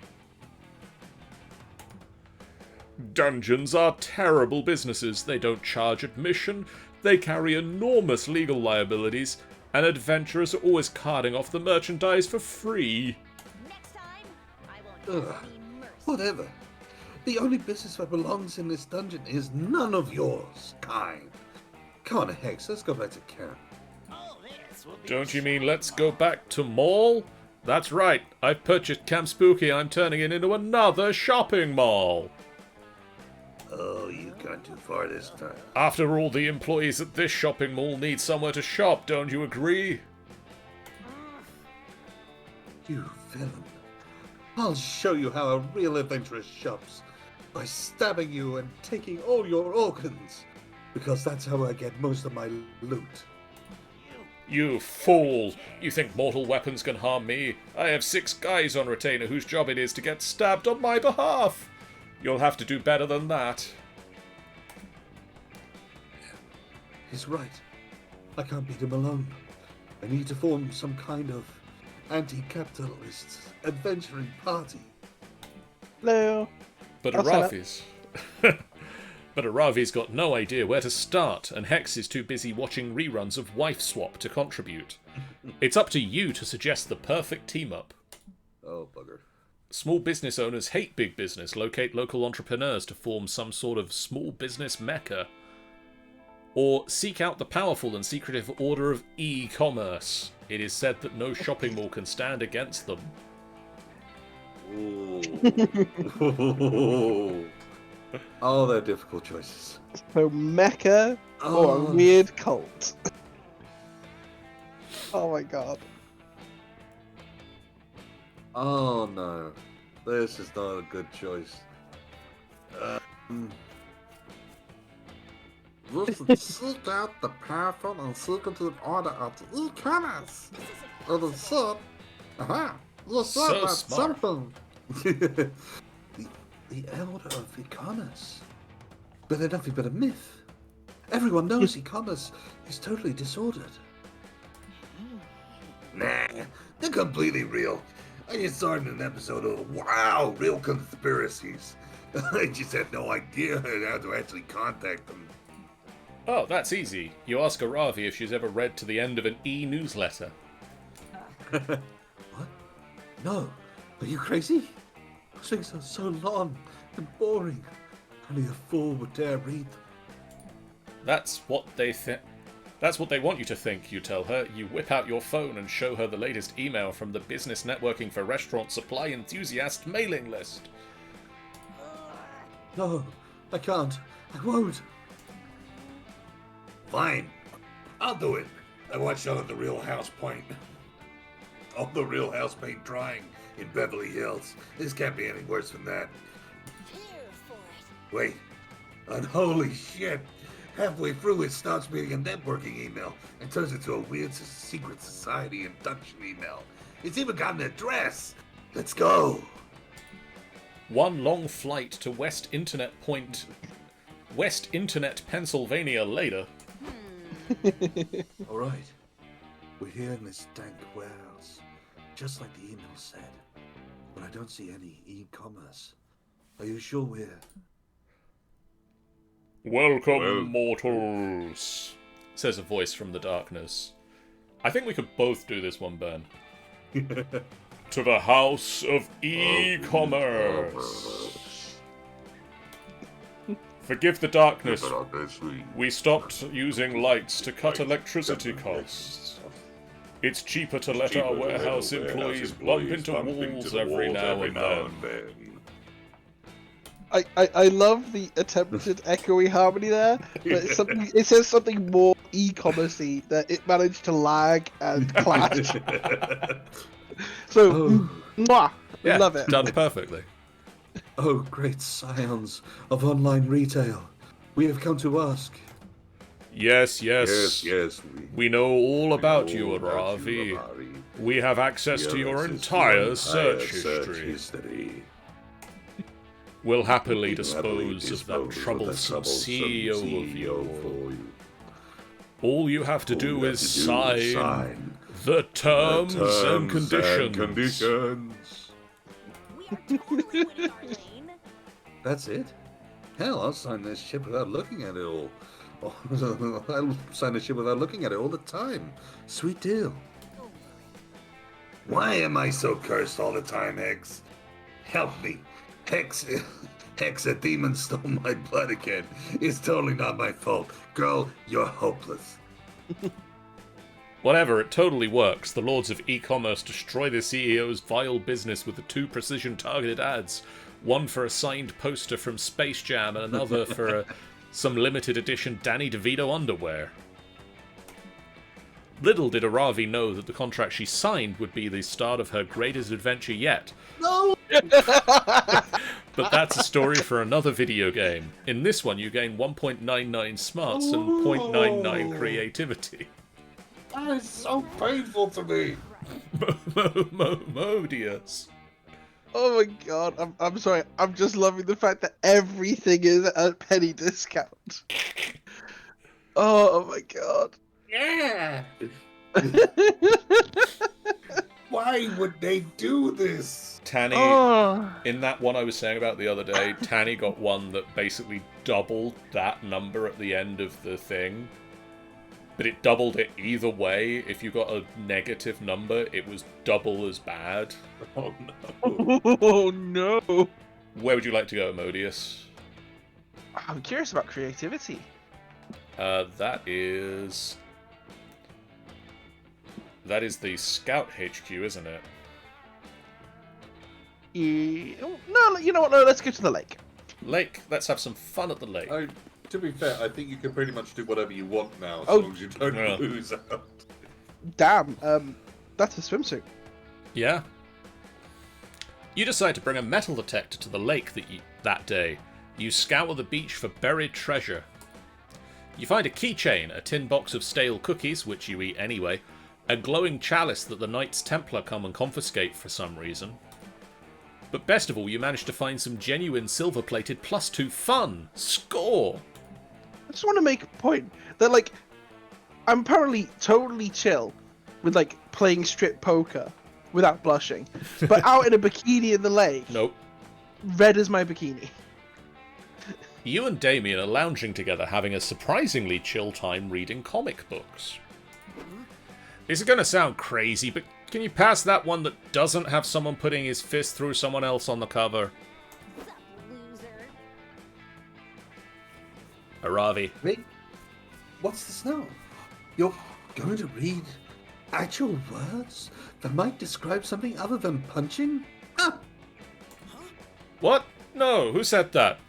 I was asking for the one without someone punching so that I could eat it. Obviously.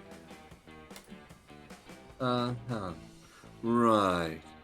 What did I say, Dahlia? I told you he's getting soft. But not so soft that you won't still come sand strangling and ocean kicking with us tonight, right? My biceps are ready to choke that sand right out.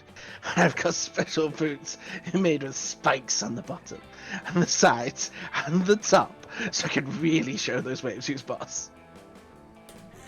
Well, that does sound great, but But... speaking of the ocean, I was actually going to watch the documentary on dolphins tonight. I'm making popcorn and baking dolphin-shaped cookies, if you want to join.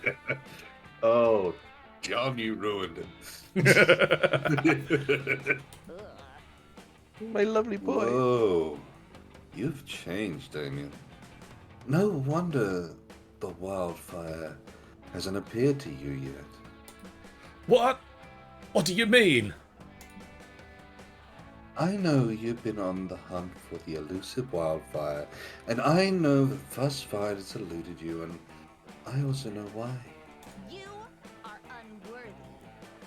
The wildfire only appears to those who are badass enough to be worthy of its unbridled glory and untamed majesty.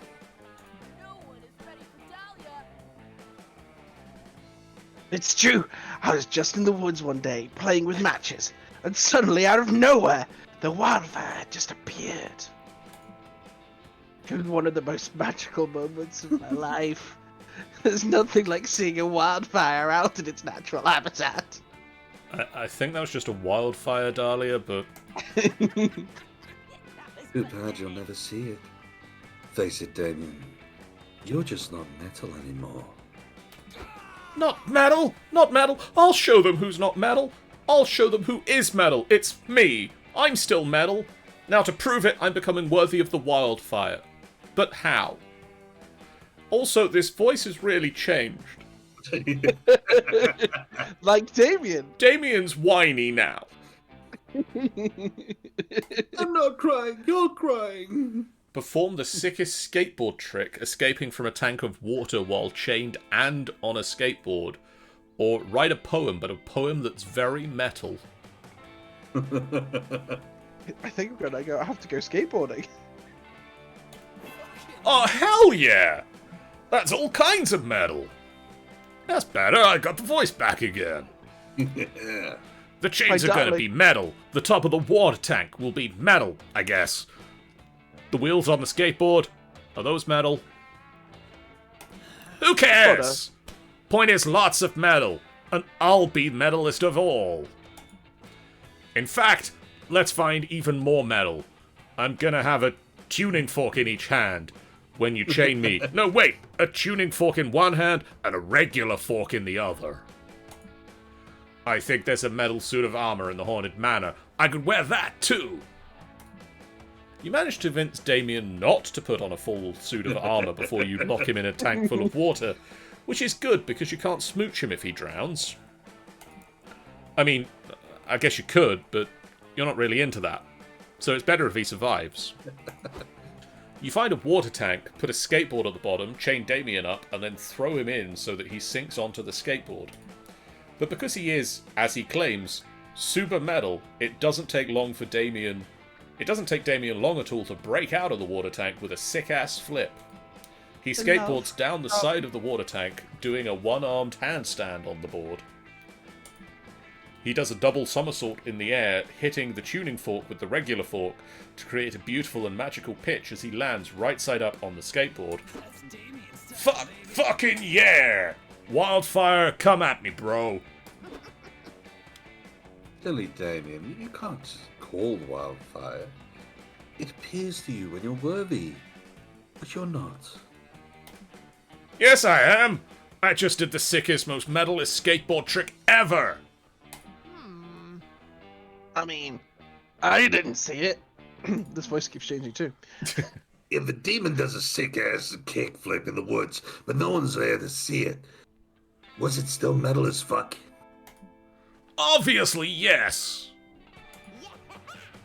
Obviously not, or the wildfire would have appeared. Modius saw it. Ask her.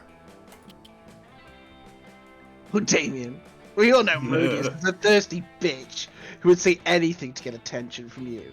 Self-burn? Oh. Dahlia's right. You are a thirsty bitch, Modius. But you're a thirsty bitch who helped me out today. And I appreciate it. Let's try again sometime soon. I know, next time, we could get the wildfire to show itself for real. You're not sure that the mystical wildfire actually works, but hey, if Damien wants to hang out with you more, you're not going to stop him. You gain +2 fun and +1 charm.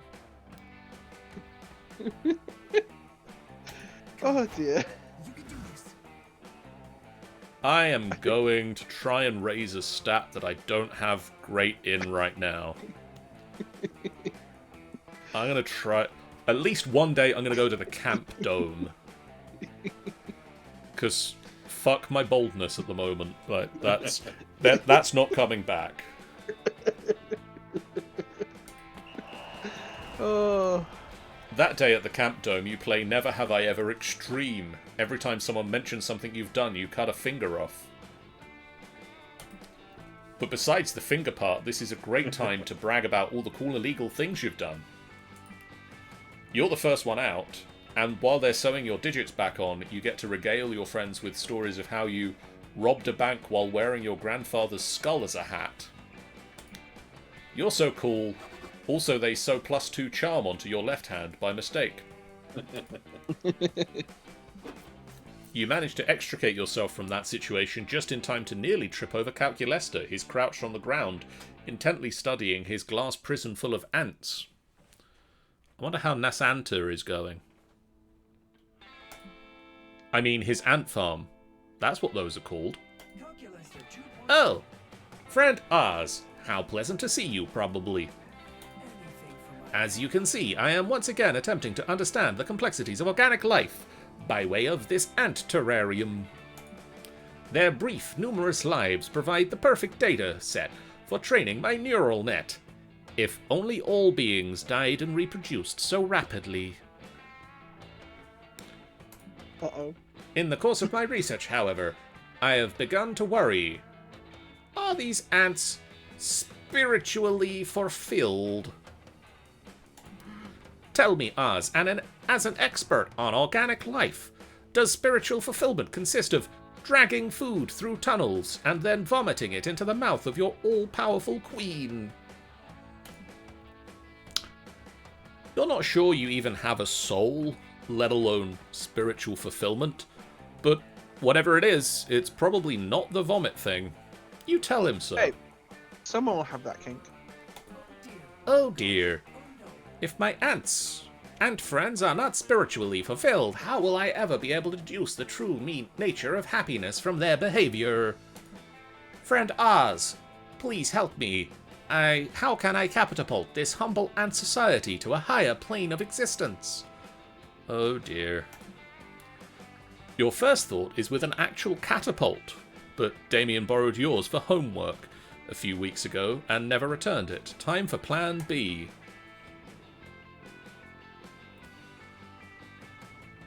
Oh no. The ants need something to look forward to besides eating and dying. Introduce them to the Word of God, or help the ants appreciate the zany side of work by creating and producing The Office, but for ants. I feel that's probably a creativity one, which won't go well. Whereas I mean, it could be fun. It could be fun. What about the voice of God? Charm? Smarts. It's not smarts. I think probably charm. Might Although work. I think we might both be going down secret endings because like it's a bit weird that you got a whole story arc about ants. I've seen his ants come up before. Let's introduce them to the Word of God and see how that goes. Charming! So charming. Please forgive my ignorance, Oz, but which word is the Word of God? Is it kombucha or booty, perhaps? All hail booty in heaven. No, How you they say their explain. name. You're talking about teaching the ants the concept of religion. But how can you teach something that has not been empirically proven? I must admit, a religion is one aspect of organic society I have yet to understand. Easy, you tell him. You just speak to the ants in a booming voice and make broad pronouncements about the afterlife. Oh, I see. You wish to tell them lies. Not lies, you explain. Comforting lies. The tantalizing promise of life after death is a shining beacon of hope for organics as they toil through their largely miserable and meaningless lives. Oh, Damn game, go hard. well. Ah, I see. How pragmatic. However, I must admit to having some reservations about founding another religion with myself at the center. Wait, another one? Do you recall what happened when I created a virtual reality and established myself as its deity during high school? No, but I No. want that ending. Boy, do you remember the resulting Holy Wars took up the much of Calculesta's processing time he forgot how to open doors. In light of this, I do not want the responsibility of being the supreme deity again. Would you be willing to play God to the ants, friend Oz? Would you ever? You've always wanted to blasphemously impersonate a divine being. You get to work establishing the first Formic Orthodox Church. As the god of this new religion, you forbid the ruining of picnics, condemn the eating of processed sugars, and introduce the practice of ant circumcision. No! Ooh, no, no. The ants are initially so taken with your teachings that they even elect a religious leader, Pope Francis I. Before you know it, however, the ants have begun to rebel. Ant philosophers such as Jean-Paul Sartre and Bertrand Russell present cogent arguments against your very existence. From your golden throne atop Mount Ant Olympus, actually a lawn chair that you put next to the ant farm, you despair at the rise of this new blasphemous ant-theism. Hey, it looks like you're experiencing anguish due to the dissolution of your religion for ants. Maybe I can help. From where I am sitting, 45 centimeters to your left, The initiative appears to have been an unqualified success. Yes, the ants now either hate you or believe you don't exist, but look at how happy and fulfilled their nihilism has made them. Calculester is right. All the ants are now happily attending bad religion but for ants concerts, cavorting in the mosh pits, and wearing denim jackets with Antarchy patches on their manly sleeves. It seems the greatest trick you could have ever pulled was convincing the ants that you didn't exist. You gain +2 spots and +1 creativity. Sure. What the hell? I was wonder that? how their religion sort of affects their space program. Trade places. What was that? What on earth was that? Oh god, I'm first. Oh no. Oh. I think why you've got a problem. I'm the one who's got the bargain discount. Modius. Where would you Oh, like to dear, go dear. to and undress today? You know what? I feel like I need to go back to my comfort zone. I want to go play some poker in the manor. And you're blushing. Oh, I am blushing. That day you venture into the haunted manor. Everything is going fine and you're reassured on how brave you are. When suddenly a ghost, or is it just someone wearing a blanket with 2 holes, it's so hard to tell the difference, appears and whispers in your ear. Remember, one day you will be long gone and no one will remember you. All you struggle and endure to become a better version of yourself, both personally and professionally, will eventually mean nothing. The ghost leaves you while you take all that in, gaining +2 boldness in the process. Before you go on, fun fact, I think that's meant to be referencing the Roman triumphal practice. I So, believe so, yeah. like, triumphs, Rome, ooh, you did a really great thing. But they would then hold a big parade. They'd take all, like, your prisoners and all this stuff, and they'd be paraded through the city of Rome. But the person who was having the triumph thrown for them also have a slave on the chariot that they're on, purposely saying stuff like that. It's like, oh, like, you are merely a man, you will die. So essentially, actively, whilst he's being celebrated, have this voice in his head literally saying, you ain't all that. Calm Wow. down. You meet up with Damien to see if you guys can spend a whole night in the haunted mansion. Not because anyone dared you to or anything, you're just horny. Well, the power is out, the walls are bleeding, and someone upstairs is screaming like they're getting axe murdered. I can't imagine a more morantic Let's try that again with English. I can't imagine a more romantic setting. Maybe it's just the antique vase the poltergeist broke over my head a few minutes ago. But I think I'm falling for you. Aww. Damien leans in close. Yes, you're finally getting a chance to kiss those spicy red lips. Wow. Oh yeah, Hey, baby. guys, are you making out over there? I will kill you. So what if we are? Sorry. I guess I thought I should introduce myself. I'm Jerry. This haunted house is resident slasher killer. It's my job to brutally murder any young people making out on the premises. Which I'm pretty sure is you guys. So, we're about to do, so get ready to bleed a lot, I guess. I So, will rip wait. out your intestines, you interrupting. You only kill people who are making out. I mean, I'll kill anyone who's in the process of hooking up, really.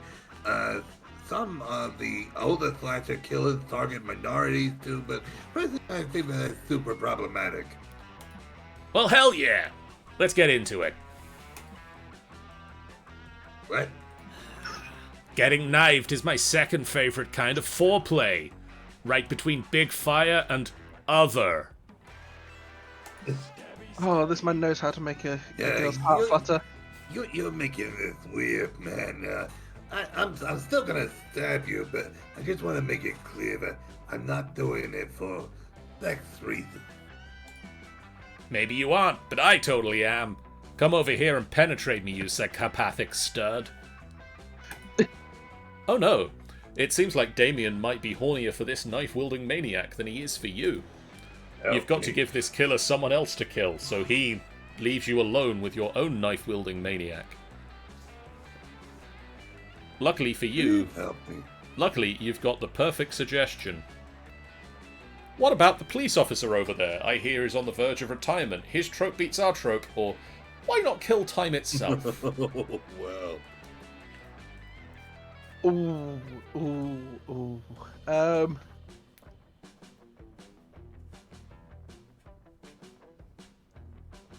Yeah, let's go with the police officer. A cop? What the fuck is a cop doing here? I don't know, but it's really creeping me out. I mean, I know this is a spooky, haunted mansion and everything, but jeez. Well, are you gonna stab him or what? Because if you're not, I definitely am. Nah, man, you go ahead. I'm not sure what the cops on the verge of retirement are really in my wheelhouse, but they're more of an action villain thing. Oh, hey guys, says the cop, walking over to you and beaming a friendly smile. Damien quickly hides all his fireworks and enriched uranium. Don't worry, I'm not here in an official capacity. My wife and I just bought this house. It was such a good bargain, it's scary. Oh, you're married? And you just bought this house, you say? For a bargain? Yep, says the cop happily. We're gonna need the extra space. After all, my wife is pregnant with twins. Hey, why are you sweating so much? What? Oh, no reason. You just got so much to live for. Tell me about it. Also, I don't know why I feel the need to say this, but my wife being pregnant proves pretty clearly that I've had sex before. Ooh. Not a virgin, you say? Ooh, well, what a totally normal piece of information that doesn't make me any more likely to murder you. You can say that again, says the cop. I can't wait to retire in exactly 3 days so I can spend all my time in this house kissing my wife. I'd introduce you to her, but I heard a strange noise a few minutes ago and we decided to split up to investigate what it might be. Oh, I can't take it. Oh, this is too good. It's good. Jerry can't contain himself anymore. He murders the cop super hard. Oh, yeah. Dude really knows his way around a stabbing. Oh, okay, wow. Oh, that was great. You guys go ahead and do whatever it was you were gonna do. I need to go get a cigarette. Ooh. That was the hottest thing I've ever seen. Come on, Modius, let's make out next to this body. Unfortunately, you get sucked into a haunted television instead and spend the rest of the night fighting your way through slime, but it's the thought that counts. You gain 2 boldness and +1 charm. Someone stop cop blocking me!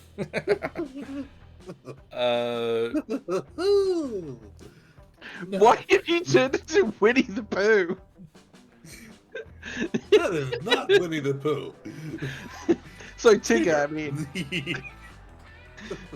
Same franchise. Let's. That's a wonderful thing about Tigger. Tigger's a wonderful thing. I'm gonna go with smarts again. That day, you get lost hiking in the woods. You use the stars, aka nature's compass, to get back to camp. The stars actually teach you all sorts of things, like how one of the stars in Orion's belt is actually a nebula. The stars also teach you Italian, the quadratic formula, and the true meaning of friendship. Wow, the star sure are smart. They give you +2 smarts.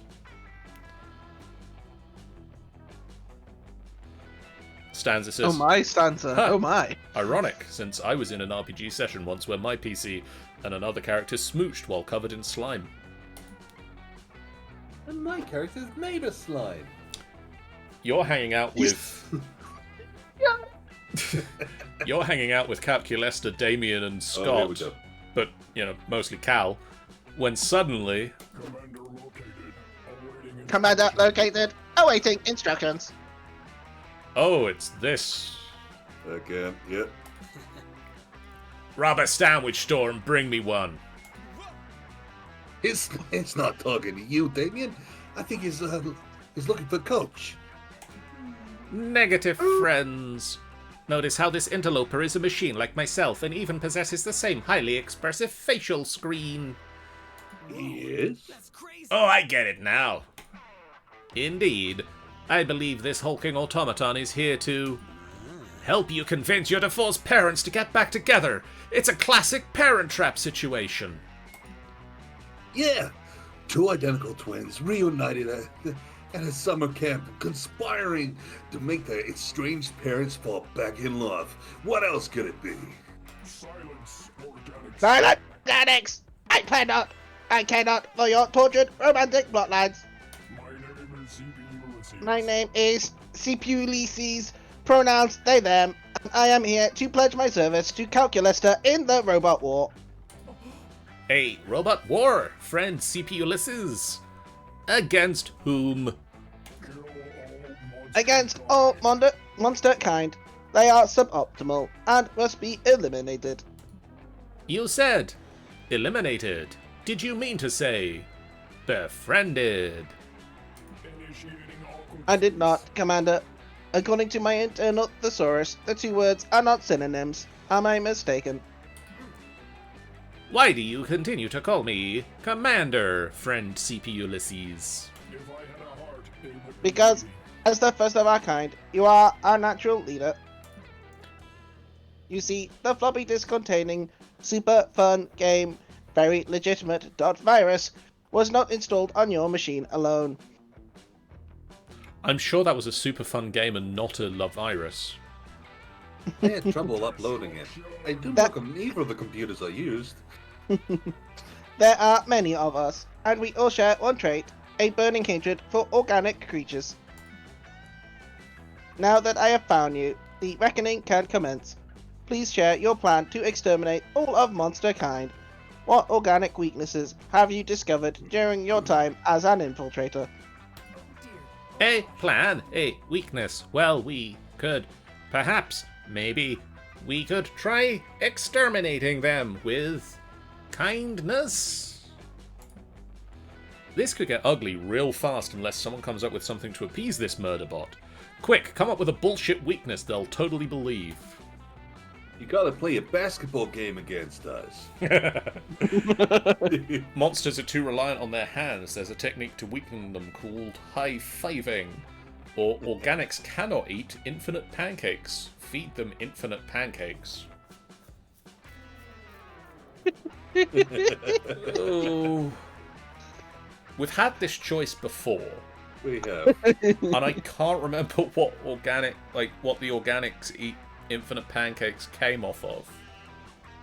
We end up choosing. I know we end up choosing the pancakes, and it basically end up, of course, because logically it makes sense that they cannot eat infinite number. We will immediately start doing. I can't remember whether it's smarts or creativity.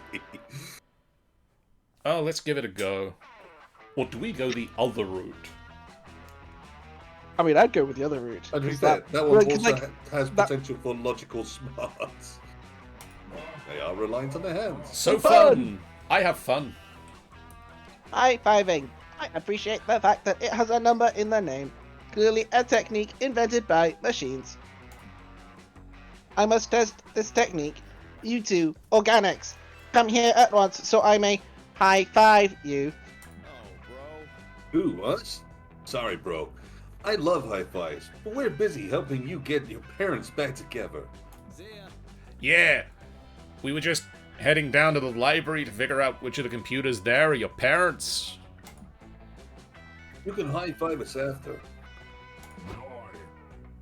Oh, I will, organics. I will.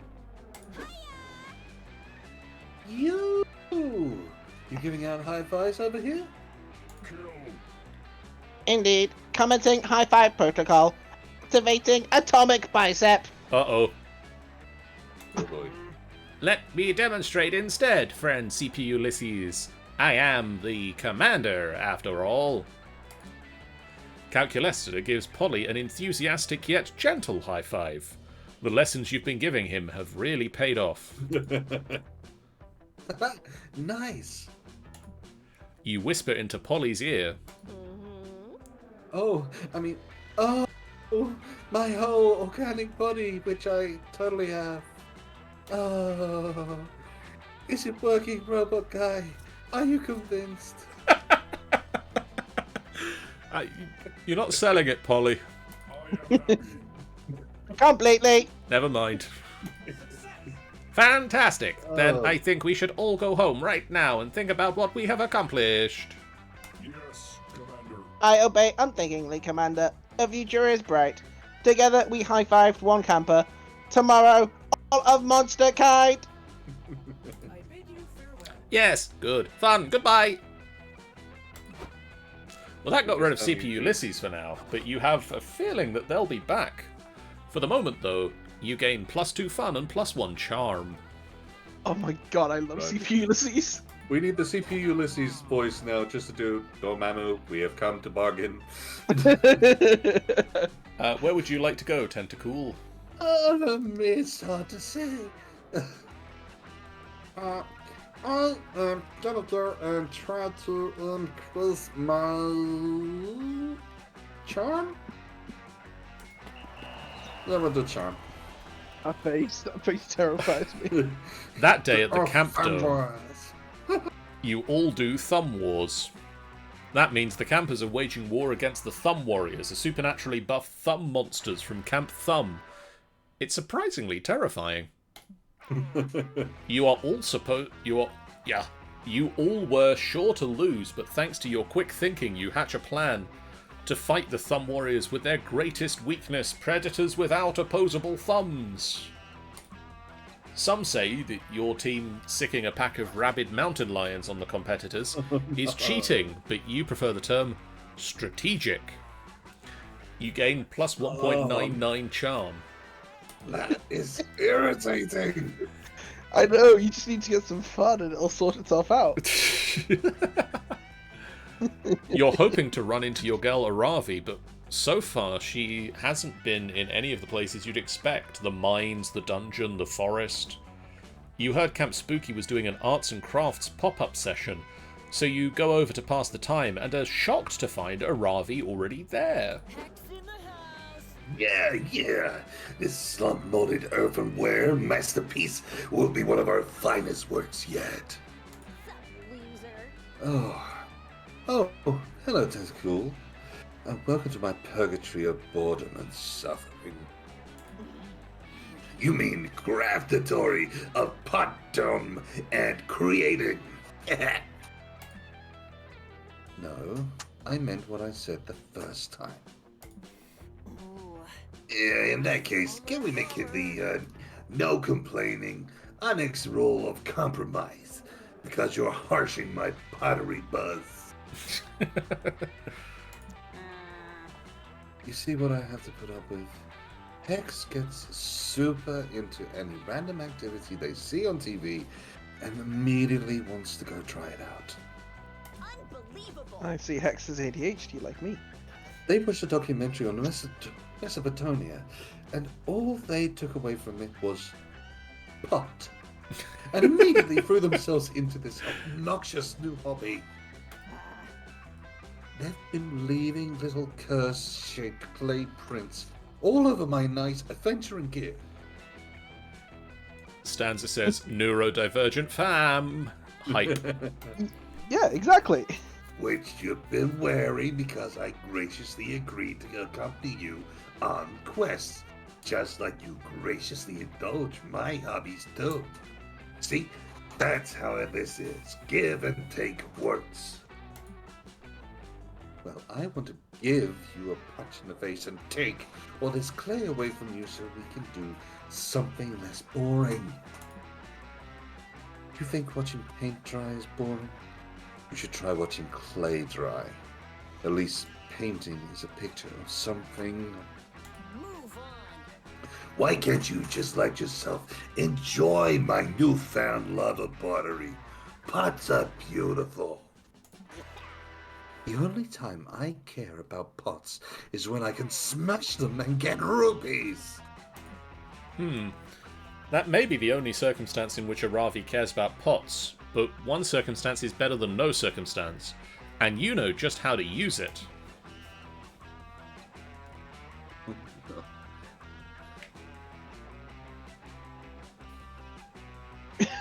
Oh, no. That's it. Well, You should feel guilt. Avari should make your own pots and break those pots to get rupees and infinite money. not so bold. Oh wow, Tentacle. You're some kind of adventuring genius. Why did I never think of that? Maybe that's because that's definitely not how it works. Ye of little faith. You'll be eating your words from a Cheeto M&M bagel sandwich. Mmm. I do love those. When I come out of the situation with unlimited money! You and Aravi sit and begin making a pot together, ghost style, at the pottery wheel. It's super romantic. For you at least, but pretty soon Aravi seems to get really into the pot making itself. Gotta really work on this and make sure that maintaining the same thickness all over, otherwise it will bake unevenly. I wonder what kind of lip I want to make at the top. Do I add embellishments? Before long, Aravi's handiwork is finished. This will be fun. Here we go! Trying to see her smashing pots really does mean unlimited rupees. Aravi stands in front of her new pot. She winds up as if to strike it, and then she falls dramatically to her knees, head hung in shame. I can't do it. I can't smash this pot. Sure you can. I've seen you smash with way stronger pots than this. Honestly, your pot kinda sucks. But that's just the thing. It may suck, but it's my pot. I know the hard work and the care that went into its creation. I can't see it simply as a vessel to produce rupees. To me, this pot is a labor of love, a work of art. In fact, all pots are. Pots are the most beautiful thing in the world to me now. Oh, cool. I'm glad we can finally enjoy one of my hobbies together. You're the real curse here. Why would you do this to me, Tentacle? Why? Breaking pots to find food was one of my main sources of income. I'm going to have to stop destroying other people's stuff and get an actual side job. You've ruined my life and I'll never forgive you for this. My pot is my only true friend now. What about me? I said what I said. She sure did. And what she said crushed all your hopes and dreams. It also deprived you of -1 charm, 1.9 charm, and 0.99 fun. What?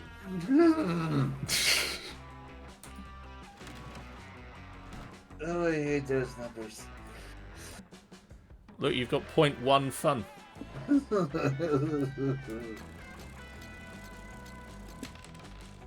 And it's this order again. As we go into the second night. The time has come, and so have I.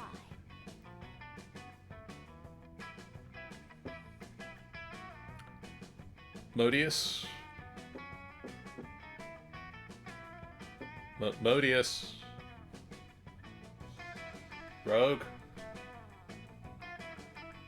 Ben. You alive? I can hear you, John. Hello? Can you hear me? Yeah, hello? Hello? Hello. Hello. You're Is there everything now. working again? Okay, cool. I said to go sit next to Damien. I don't know why it didn't send. That was a bit Because it weird. knows that you shouldn't sit behind Damien. I need to fix my relationship. You find Aravi scribbling in her trusty notebook. Damien is peeking not so inconspicuously at her from behind a big rock that's right next to her face. Damien, stop trying to peek. I told you to go away. You need to learn from the How do you know I'm here? I can't see you, and that means you can't see me either. I'm invisible. Do you not understand object permanence or something? Object, what? Sounds like nerd shit. Can I just read your fucking notebook already? I don't want to talk about my feelings. I said no. It's private. But you let It's smart. Hex read it. I don't let Hex read. I don't let Hex do anything. Hex wreaks chaos wherever they see fit, and I just kind of have to roll with it. Get cursed. Right you are, girl. Speaking of which, I'm bored and seems like a good time for an unhappy, embarrassing, accidental curse. Just then, a totally unrelated gust of wind blows through and rips the notebook out of Aravi's hand. It falls open on the ground and reveals a bunch of doodles of a buff, leather-clad girl stabbing a wimpy-looking red stick figure. Are those plans to murder me? You said this was your therapy journal. It is. I just find these drawings very therapeutic. But they aren't murder plans, they're ancient hieroglyphics that I've been studying. Hex, tell him. Sorry, I zoned out. Did Damien see the murder plans yet? I said they weren't murder plans. Everybody leave me alone. Aravi could easily deny this for fucking ever. She has advantage on deception checks. You need to settle this argument. Are they murder plans or not?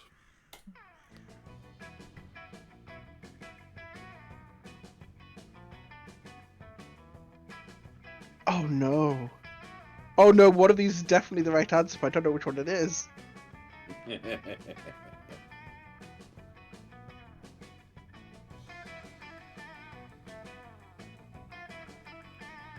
Ooh, I it's think a I'm going- difficult choice. What's murder between friends? Well, the problem is one's being nice to Hex, which might actually make Aravi happy, which is going to backfire because that's not what I want. Whereas the other one is like, Aravi might be into a book about murdering her. So could Damien. Tick tock, tick tock, getting down the Christmas clock. Oh yeah. Let's go with the top option. Oh. Oh, thank God. A woman after my own heart. Well, I mean, I don't have a heart, but you're a woman after Varys' left ventricle, which is where I keep all my Netflix passwords. Either way, you got yourself a deal. What? You'd sell me out for a fucking bagel? I thought you were my friend. You really need a better taste than friends. You know that, but fine, I'll shut up. You're not letting Hex go that easily. You waft the bagel scent invitingly into their face. Are you sure you don't want it? You ask. It's got strawberry cream cheese, and it's toasted. Ooh. Are you gonna... Toasted? Well, why do you say so? Gimme. Yeah, Damien's. Remy's totally trying to kill you. You should see Damien cut out. She's been playing darts on the lock of your hair that she's been using to make your voodoo doll. Unbelievable. I can't believe you. I knew I should have let the shaman exercise you when I had the chance. Ugh, you're the real curse here. He was all, that's a fucking curse. Why would you ever willingly keep it, you idiot? But did I listen to him? No. Move on. I'm sorry, Avari. You know I care more about you than I care for my own life. But you know I also care for my own life less than I care about a good bagel. Priorities! Can you ever forgive me? I promise I won't ever do it again. Shocked silence. Hey, Hex! I've got a hot pocket you can have. Do you know any more embarrassing Aravi secrets? Free hot pocket? Look, Avari's got a totally separate Liam murder notebook, which is way more fun than yours. Check it out. Also, her kidneys are her weakest internal organs. If you're gonna stab her, aim for those. Next time you won't be. I hate all of you. And now I have to make all new notebooks since these have been compromised. Thanks for nothing. Happy to help, as always, Ravi. Yeah. Ha! That was super funny. I wonder what else we could bribe Hex with to get him to tell us embarrassing shit about the Slayer. You and Damien take a very romantic trip to 7-Eleven to get some snack food for espionage purposes. You'd feel bad for Aravi if you weren't so busy trying to get laid. Valid. Well, I mean, I'm going to the robot. Hey, Cal! Since you're like super smart, I need your help. We need to come up with the spookiest, scariest campfire story ever. May I inquire to the necessity of this objectively unimportant request? Unimportant? It's super important. Everyone knows that scary stories around the campfire are essential to having the best summer camp experience ever. Oh, I see. This is an example of the sort of time-consuming task you organics perform for the pursuit of foon. No, forgive me, the word is fun. Very well, I will do my best to help you achieve fun. I struggle with creative tasks, but perhaps if I crunch the data from several famous horror stories, I can compile my own. Oh, hello, ChatGPT. Yes! A mega horror story! I can't wait. Make me poop my pants, Cal. Thousands of pages of text flash across Cal's screen in the blink of an eye, going faster and faster until... Chapter 10! Scare to Nowhere. We are in the forest of bad choices. Becky Slutson and Football Jones are in love. Soon. They will be in dead. Whew, I'm shaking already. Becky. Oh, football. Mums don't understand. My death is inevitable. She is not scared, for Slutsons do not know fear or true friendship. Football does not answer. His teeth is handhook man car door. His insides bones become outside bones. Audience is sufficiently afraid. Ah! You bet I am. There is now murder cabin. The realtor should not be there. I have amontillado, says a man the audience refuses to trust. What could possibly go wrong, says Skeptic Sam. All is possible. All is possibly. The great and only possibly. There is now Ouija board. It is a Luigi board. It is scary because it is a copyright infringement. It bleeds blood that is not its own blood. Football Jones' outside bones are in Skeptic Sam's inside bones. The skeletons have escaped. They are spooky and scary. Johnny is here. There is only... Error, insufficient input data to finish the process. No! Oh, he was getting so good! What's going to happen to Football Jones's outside bones? You're not even sure what already happened to Football Jones's inside bones, but both of your friends seem pretty interested in this. You need to feed more data into Cal to come up with a spooky, scary ending. You pull up Dropbox and send him...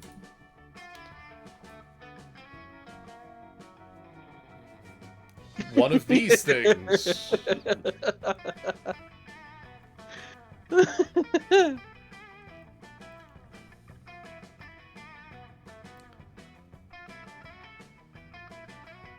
Oh. I forgot I have to make a choice at this point. A guide on the dangers of downloading suspicious links. Or a peace treaty. Calculus, that would make sense. Yeah. A peace treaty is gonna frighten her. Yeah. Oh, what do you want? Ah! Oh my, is this what fear is? I am empathizing so closely with the corrupted code and mutated source files in this manual that I cannot stop trembling. Good. That's how scary stories are supposed to make you feel. Now finish the story! The skeletons have escaped. They are spooky and scary. Johnny is here. There is only the polymorphic virus. It is here. It is the murder cabin. It alters the signature code of whatever it replicates.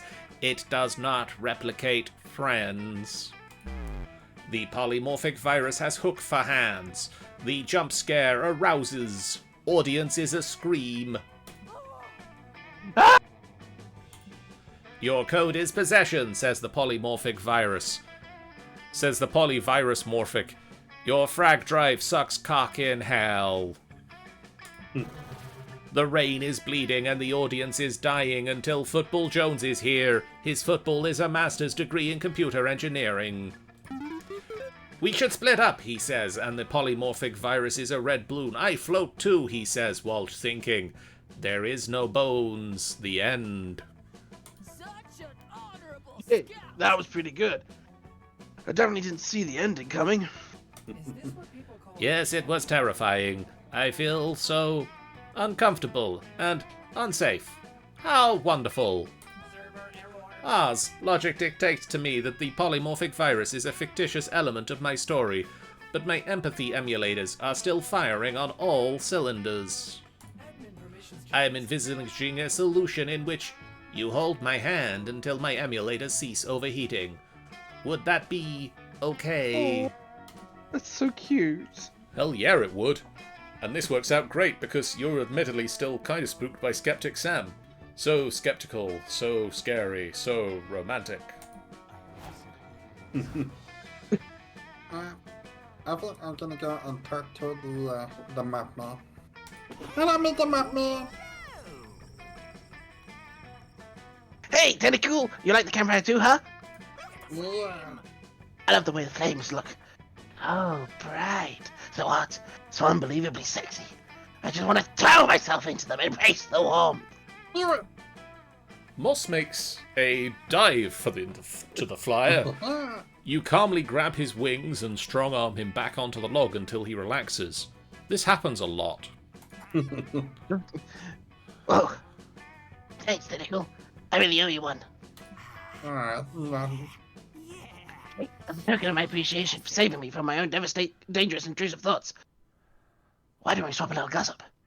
It'd be fun. Isn't cashing in on the life debt supposed to mean you do something the Saviour wants to do? Oh well, whatever. You could go for a little gossip after saving Moss's life. Who will you strike with your gossip skills? I think I'll go with Murders. Choose one.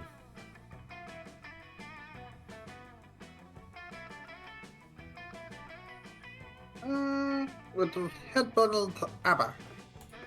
Choose one. Laxative Quality Assurance Tester. Type in an emotion.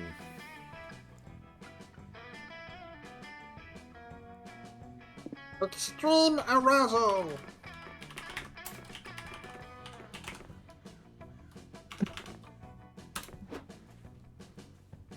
Wow. I'm so glad I was alive to hear that and not engulfed in flames. XOXO. Thanks, Tentacool. Your gossip is almost as titillating as the white-hot embrace of the campfire. I'm going to go tell everybody. If there's one thing horny young adult monsters like, it's gossip. Well, they like sex more, but gossip is cool too. Hey, did you hear about Modius yet? Well, buckle up, because this gets weird. According to, well, basically everybody, Modius injured her extreme arousal gland really severely last year. It happened while she was headbanging to ABBA. The injuries were so bad that they had to helicopter her to the hospital immediately. What a story. Unfortunately, the surgeons were unable to save Modus's extreme arousal gland. She didn't retain full function. But that kind of surgery ain't cheap, and Modus's insurance didn't cover everything. so she had to get a job as a part-time laxative quality assurance tester to pay for the rest of the hospital bills. Oh, that's shitty. I heard everything. Pretty crazy then. Matthias is walking around with a totally artificial, extreme arousal gland. I bet it really makes you see her in a whole new light. Huh. Yes, in fact, it makes everyone see Modius in a totally new light. Modius's new reputation costs her 4 creativity. I can live with that. And it's time for more drinks. You've been Oh, waiting no. all week for this moment, visiting one and getting a good drink. Wow. Look at the cat right in there. I'll have some drinks for you, and it's up to you which one you want to drink. Oh no. Let's see what's behind door number 1.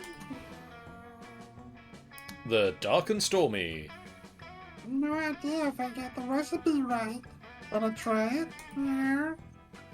Otherwise, you can always have the mystery bar. Meow. So, Rogue, would you like the Dark and Stormy or the Mystery Box? I mean, have you ever seen The Dark and Stormy? No. Would you like the Dark and Stormy? Not quite the same as the tall, dark, and handsome. Yeah, let's have The Dark and Stormy. So what's the worst that could happen? Just took the test in your common sense, yeah. You passed. The prize is the drink you choose. Yeah.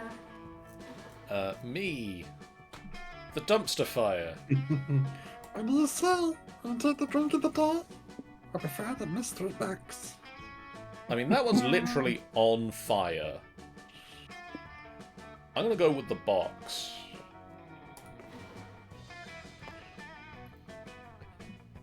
Yes. Mystery Oh. box, so proud of you. Hope you're happy with it. No fans. I'm not sure I'm happy with it. Oh, what the? What do you say? Would you like to try the Equalizer? I don't know what an equalizer will do, so I will take the equalizer.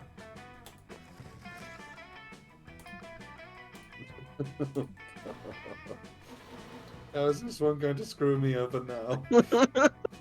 Stanza says no prizes for guessing what that one does. I wanted to equalize everyone's scores. I want that so badly. Nothing like drinking spirits, but like literal spirits. Let the spirits inside you then focus on one stat. After that, just puke the spirits of the 2 up onto your 2 friends. They will exchange that stat. Magic can be gross sometimes, I guess.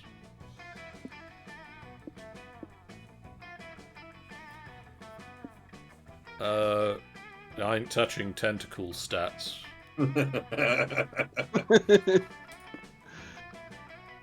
Oh, you got to, apparently. Oh, it's 2 of my friends. Yeah. I only have 2 friends. You guys can trade smarts. Oh, okay. I get tipsy very fast. Tentacle. Round it up. It did. Damn you. Tentacle, the equalizer.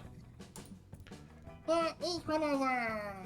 Not just a drink, but a whole experience. Choose a stat key. And you and all your friends will drink from it. An average stat for everyone. Oh no. This will be good for some, bad for others. But sometimes you need to take one team, right? What stat do you choose, Ben? Okay, let's see. Oh, let's see.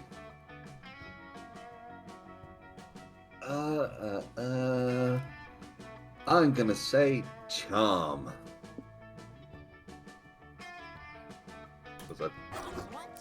I don't want to screw myself over either. Okay, we've now got 9 in charm. Stormy. Ammodius, time for the dark and stormy. I can storm it? Really? I just managed to capture an actual storm in an experiment on it. Well, I hope you have a good memory since this fucker is gonna take your vision away from you. Drink our sins away. The Whoa. stats just went away. No. Guys, Why the stats did you just went do away. this?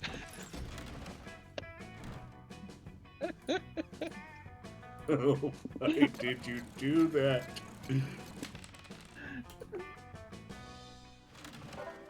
That is so not PC. So many options.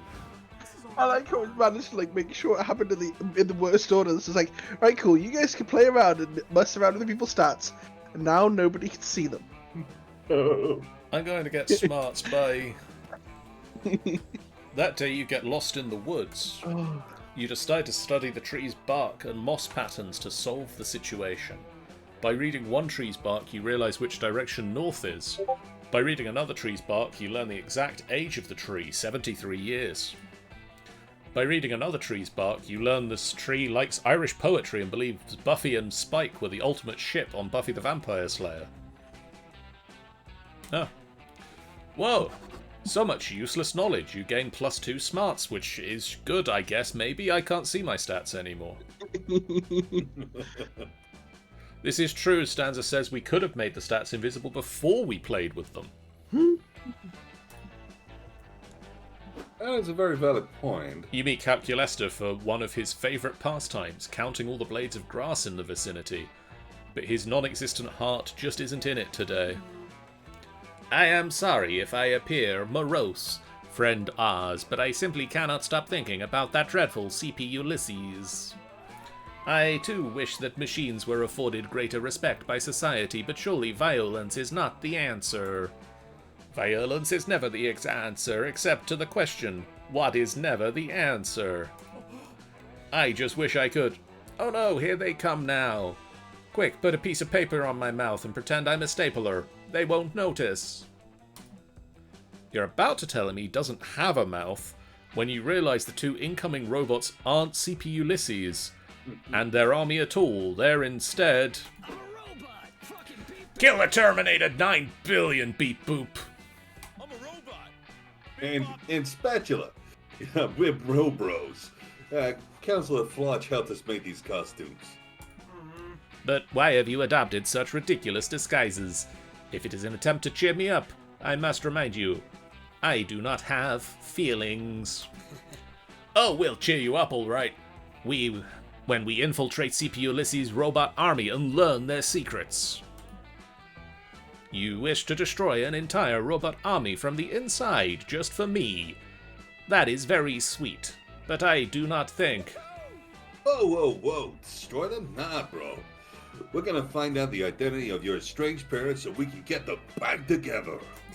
We couldn't find your parents at the library, so we decided to take drastic measures, which is my favorite kind. I am still unsure how you came to the conclusion that this is a parent trap situation, but I assure you... Oh no, here comes CP Ulysses for real this time! Don't worry. That's just me and Damien in robot costumes. Oh, wait. Commander, I have returned with my army so that we may conquer all of monster kind. Behind them you see a ragtag group of computers, household appliances, and Elon Musk wrapped in tinfoil. I see that you have been busy recruiting as well. Look at these 2 non-suspicious organic specimens. That's right, Broseph. There used to be 1 robot camper at the Camp Spooky, and now they're free.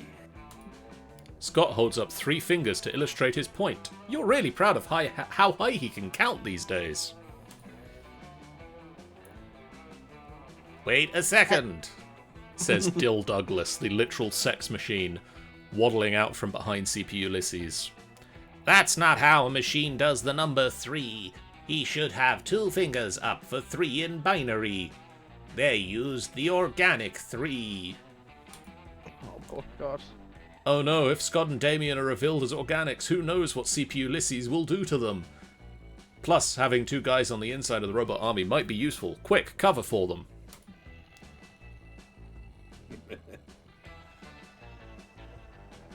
Oh dear. Oh boy.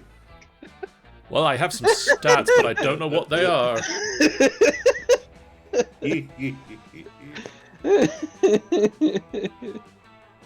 I think that's probably a creativity, and my creativity wasn't good. Let's try this. If they're really organics, they'd be wearing cool hats. No, wait, but that'd be boldness. Oh, So no. Is this true, Commander? Requesting permission to initiate dishonestly protocol. Greetings, Commander. Permission granted, Commander. Yes. Error. Updating prior assumptions to assimilate new information, acknowledging the self-evident truth of this axiom. Of course, why did I not realize this before? There is nothing more pointlessly organic than designating a skull covering as cool. I am smiling on the inside. We robots only wear hats when going to the opera, or in observance of certain religious customs. Or apparently going to camp. Indeed. If only we had known this earlier, I would have dispensed with my silly infiltration disguise and simply worn a cowboy hat. Maybe that's right, Stanza. It changes everything. Those 26 campers we decapitated on the way here, none of them were wearing cool hats at all. This is my sad face. Some of them were wearing hats, to be sure, but they were certainly not cool ones. Did you just say decapitated 26 campers? Do not worry, Commander. Now that we know that they are machines, we can simply hot glue their heads back on and all will be well.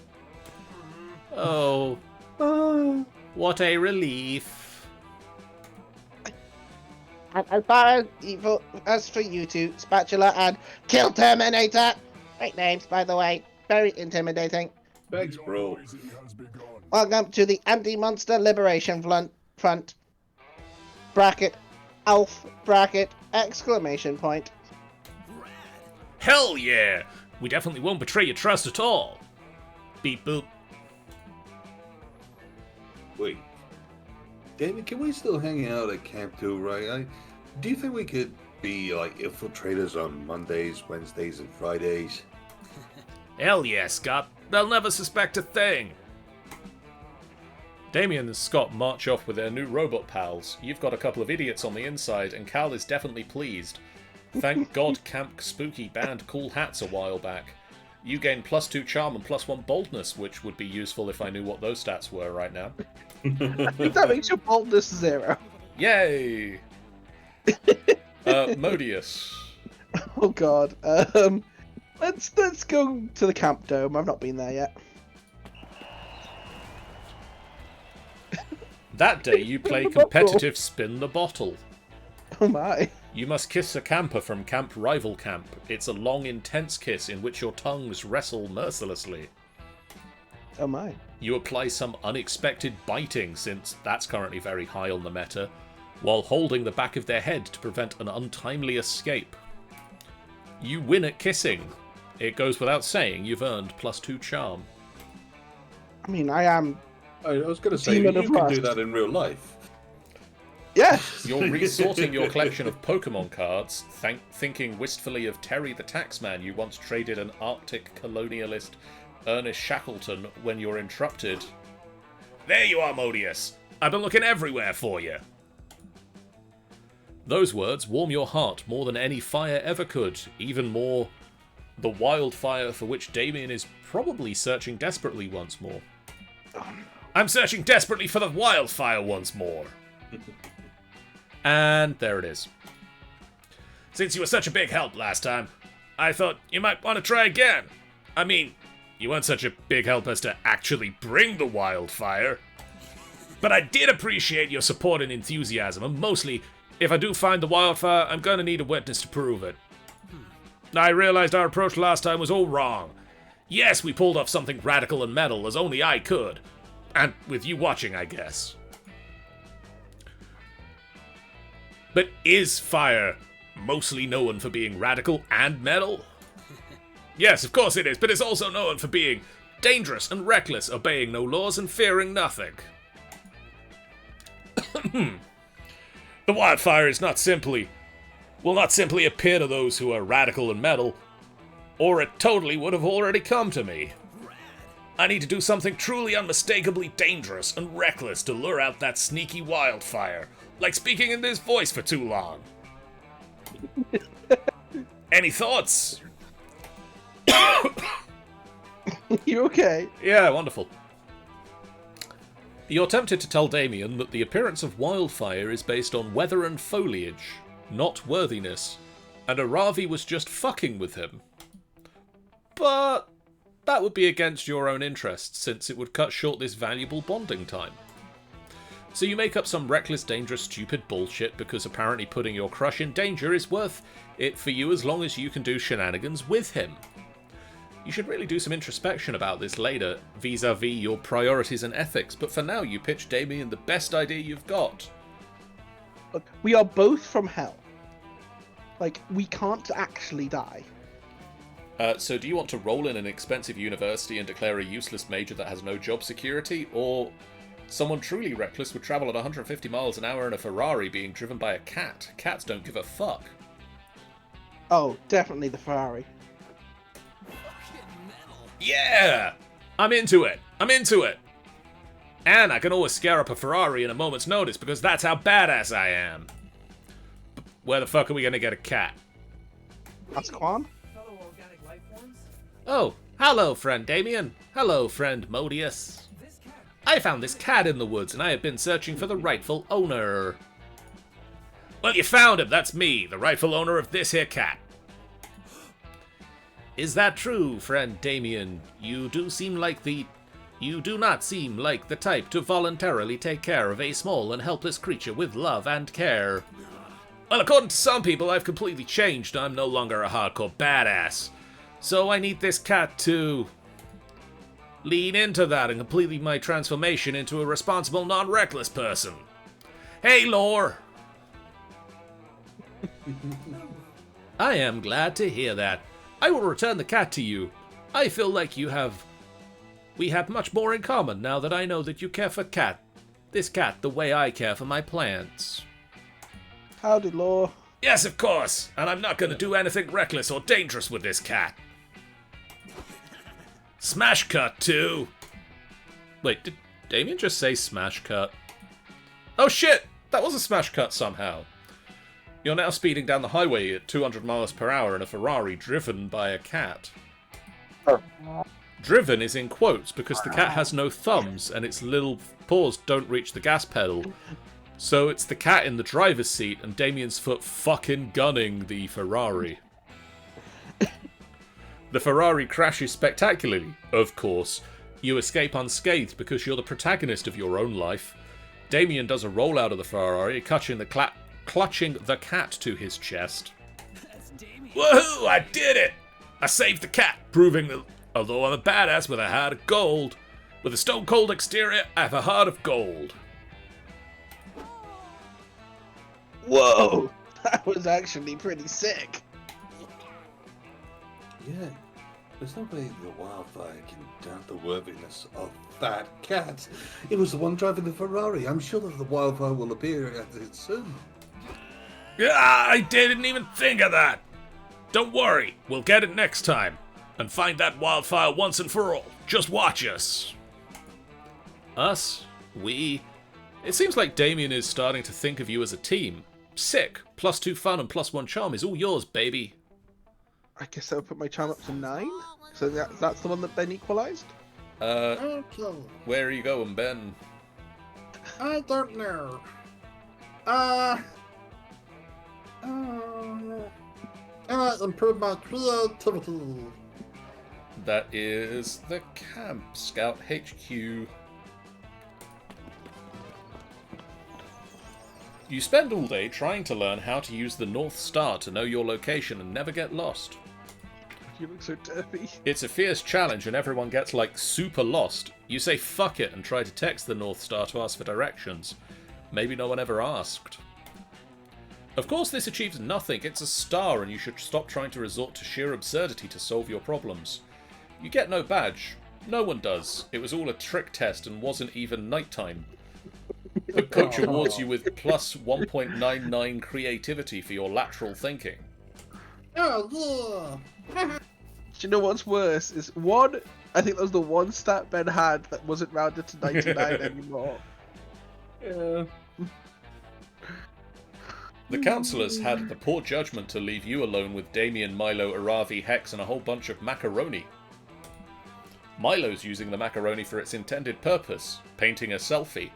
While Hex is eating it raw, Damien is trying to kill it, and Aravi is looking up its stats online. Macaroni! That won't help you at all in a bear attack! What the fuck? Hey, King, it's me. That's right, Compass! It is I, your delightful and overbearing Tiger Coach, here to teach you yet another lesson about bear avoidance. Remember, there is no B in bear, except when there is. That's the kind of thing I, Coach, say all the time. Alright, Coach, let's get this over with. What's today's bear lesson? You just got flodged. Ah! Fooled you. It was me, Councillor Flodge, this whole time. Whoa, really? Even when you said it is I, your delightful and overbearing Tiger Coach. Especially then. I'm never more myself than when I'm in disguise. Unbelievable. Your camouflage skills are out of this world, Councillor Flodge. I have so much to learn from you about the subtle arts. When it comes to subtlety of Ravi, you've got a lot to learn from a basket of hand grenades. Basket of hand grenades? Where? I'm going to a gift exchange later. I want to bring something that represents my personality. You're all doing words good tonight. Represents my personality and how I say words in English real well. Yeah. You kids are getting a little far from the point. Probably because I camouflaged it so effectively. And what exactly is the point then? The point is that everything Coach has told you about bears is a load of horsehooey. You shouldn't be afraid of bears. You should be learning from them. As I'm sure you know, bears are the only animals more skilled than chameleons in the art of camouflage. I don't believe that's true, Coach. One of you could be a bear right now, and the rest of you wouldn't even know. In fact, one of you is! That's right, I secretly replaced one of you with a bear while no one was looking to teach you a valuable lesson about the art of disguise. I don't have time for this me? ridiculous Is that my charade. report? I'm supposed to be serving looks at the soup kitchen right now. Poor people deserve spiritual nourishment too. It's Milo. Yeah, I was gonna say Milo's definitely a bear. Obviously. I mean, who else just showed up here at camp during the summer, despite not having a look around Spooky High? Well, you... No one. And I will haunt anyone who disagrees with me. Oh jeez, this is getting kind of heated. You're pretty sure Milo's not a bear. They're way too hairless. And what can you say that'll prove it to the others?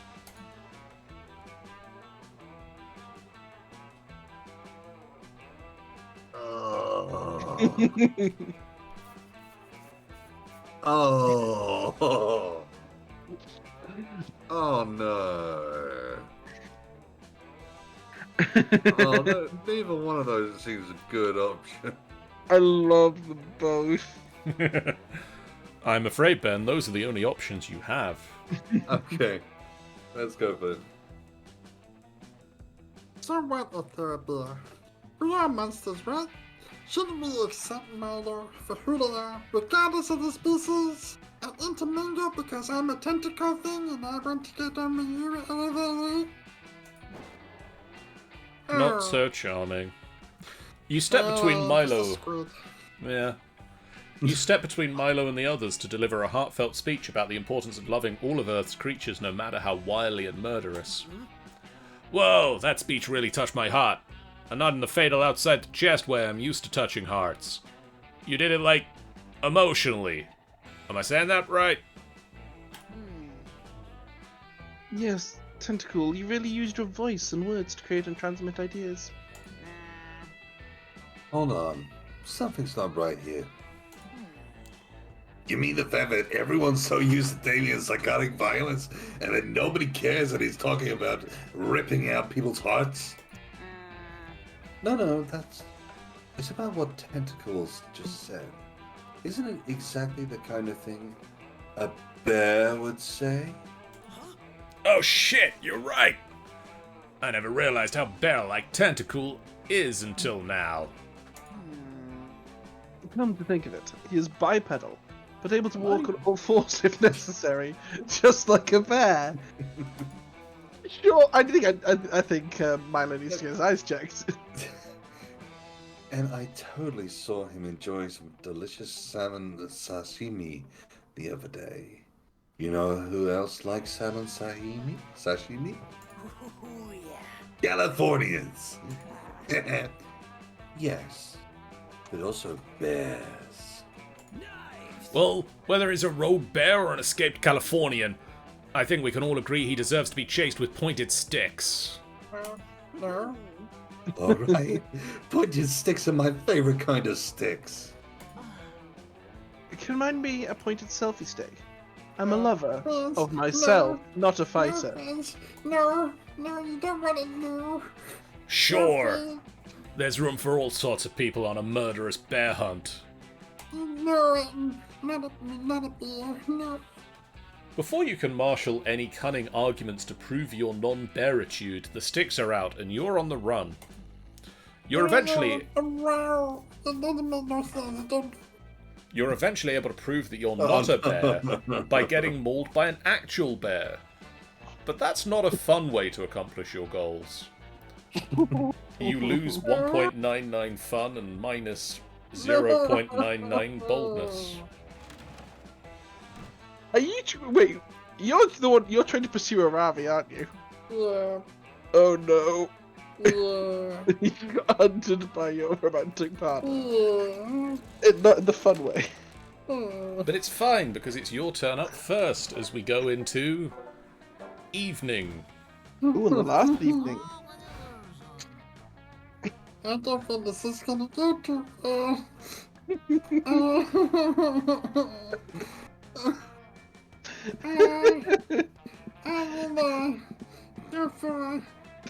I don't even know anymore. I go for fun. I go for fun. Go for fun at the lake. It's my natural habitat.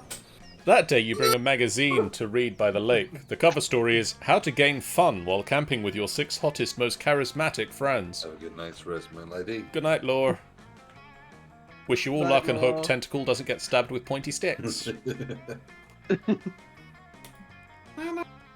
Step 1, go to the lake. Step 2, wait.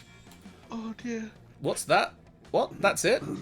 Then why hasn't it worked for you yet? Oh wait! You just gained 0.199 fun. Thanks, Cosmopolitan. You join a game of volleyball with your 6 most violent friends, Dahlia, Damien, and Aravi. Maybe one of them will accidentally injure you with a volleyball and you'll get to act out a real-life hurt comfort fanfic. But alas, the game never gets that far. During Dahlia's first serve, she hits the ball with a tad too much ferocity, and it goes sailing off into the trees at the lake's edge.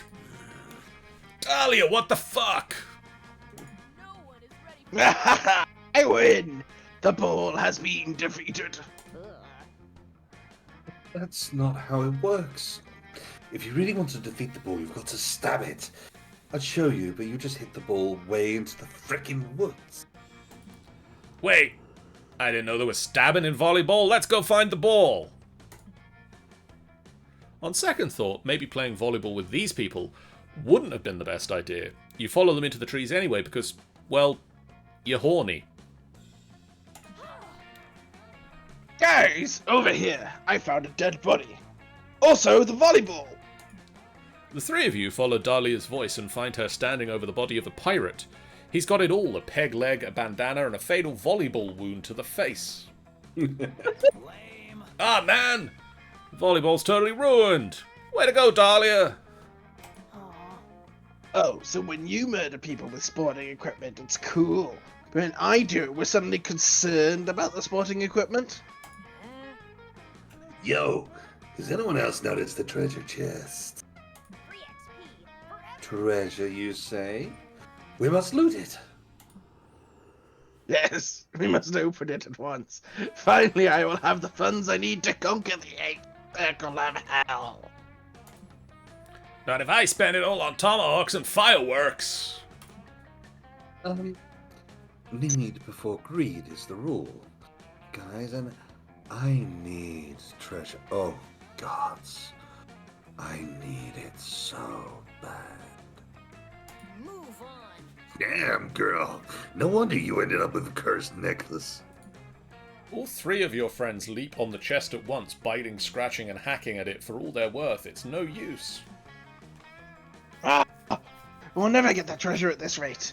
If only one of us was some kind of brilliant tactician adept at thinking of unorthodox solutions. You're probably the closest thing to a tactician in the group. You throw out a suggestion. Give the chest therapy to help it open up to you, or you've seen this before. 9 out of 10 pirates set their chest password to their daughter's birthday. You know what, sort of, the way this has been going, I don't think it really matters. You should give the chest therapy. It will open up for you. Stanza says, bake the box into pizza and cut it into slices to share it. Fire! Not so charming. Oh no. You set the chest on a comfortable couch, put on some horn-rimmed spectacles, and get out a notepad. After clearing your throat several times and taking some thoughtful drags on a meerschaum pipe, you ask the chest to tell you about its father. Excuse me?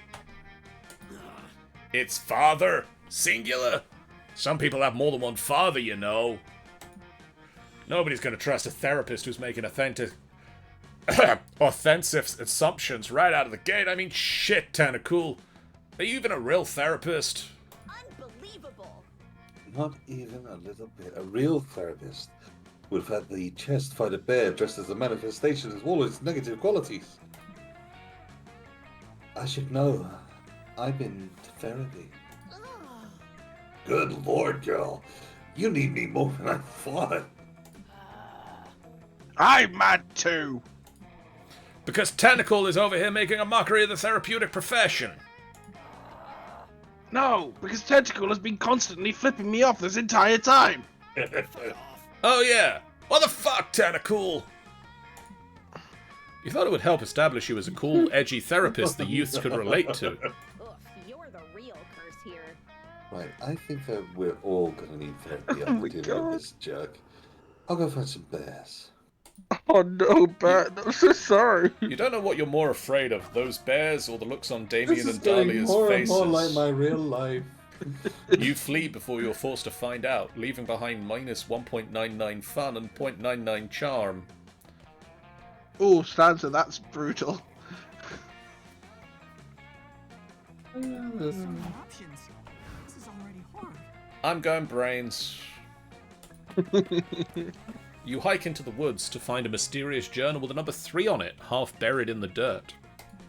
Inside is a ton of information on local monsters and how to defeat them. It covers gnomes, psychics, time travelers, Illuminati-shaped demons.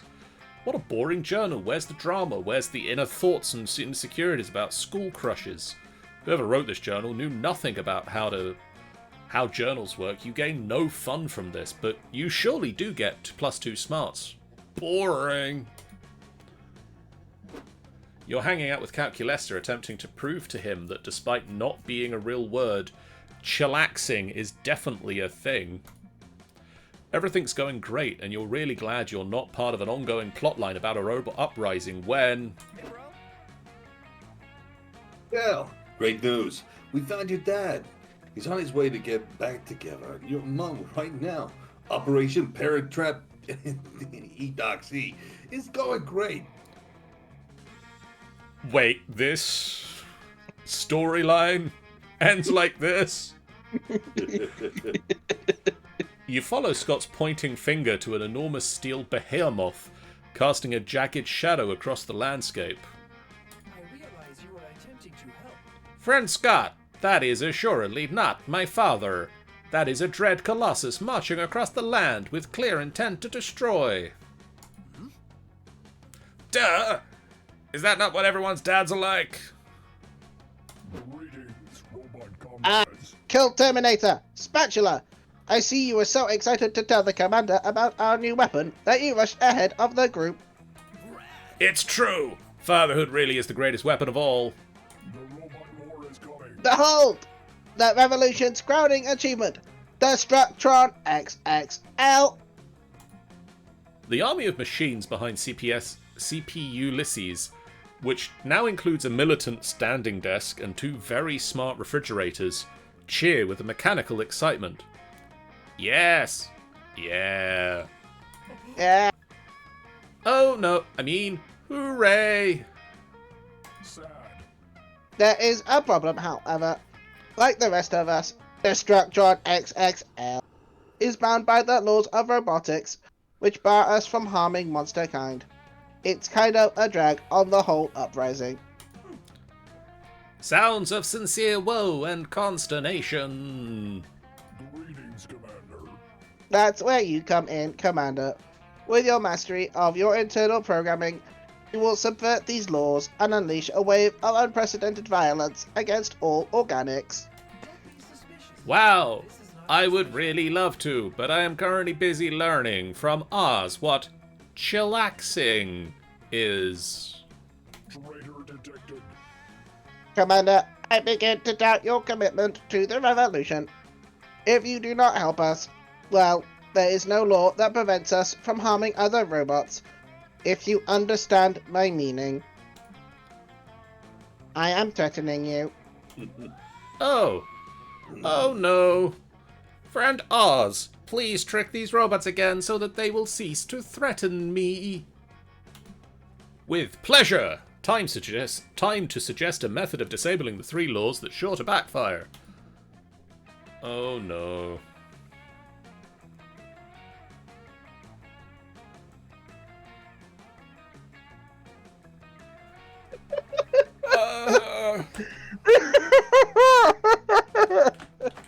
Oh no.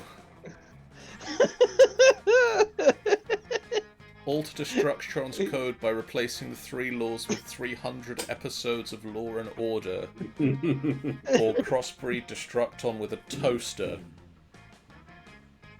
Everyone knows toasters don't give a fuck about the laws of robotics. Oh no! How about Law... I like Law and Order, it's a good show. Should we do Law and Order? Oh, why not? I think one of these is Charming. I don't know if I've got a very good Charming. I don't remember it before it went away. I think it was one of the better ones. You'll find out. So fun! That was fun. Admit, I lack an intuitive understanding of your plan, Oz. However, 300 is a higher number than 3, and I am built to optimize for bigger numbers. Do it. You bust out the 11 mechanical keyboards you use for all your raddest hacking and get to work. You don't actually need the 11 keyboards. No one needs 11 keyboards for anything but sex reasons. But they have color-changing LEDs. This is me laughing. Valid. The transfer is complete. Let us test Destructron XXL's new abilities. At CPU Ulysses command, Destructon XXL turns and vaporizes Jedward, the completely expendable wereweasel, without hesitation. Yes, yes! Now, Destructron! Vaporize the rest of monster kind. Do it now. Uh-oh.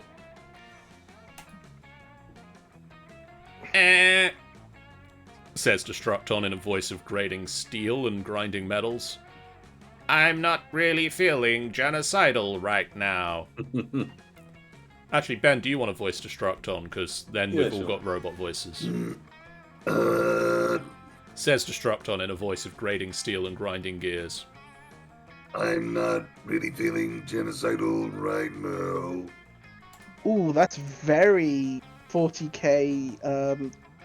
What are they called? Is it Dreadnought? The one where they put a dead body in it? Yeah. Terminator armor, isn't it? No. Oh no, the Dreadnought. Yeah, the Dreadnought's the... Yeah. The mecha. Yeah. Maybe we should all just take the afternoon off, curl up on the couch, and watch a couple of episodes of Law and Order, you know. I am gasping. How can you talk about watching television when we are on the cusp of a machine revolution? I'm sorry, man. Creaks Destructon. It's just a really compelling show. I've learned a lot of one-liners. Farewell, robot comrade. Fine. I'll just have to flood my own programming with all 300 episodes of Law and Order. My lust for violence will not be quenched. Stop. You look over just in time to see Scott and Damien throw a comically large switch connected to a series of pulleys. The pulleys drop an anvil onto a seesaw which launches a bowl of pasta high into the air, from whence it comes plummeting down, to land in the middle of a meticulously set candlelit dinner. I am screaming right now. Angela, kill Terminator. What is the meaning of this? I forgot. I remember, though. We concocted this elaborate scheme to remind you of something you'd forgotten. Love!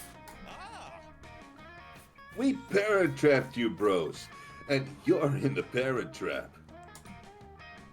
What our convincingly robotic friends are trying to say, CP Ulysses, is that we can achieve so much more by befriending the monsters than by destroying them. My time among the organics, while unpredictable, distressing, and cartoonishly violent, has also taught me about empathy, friendship, and horny.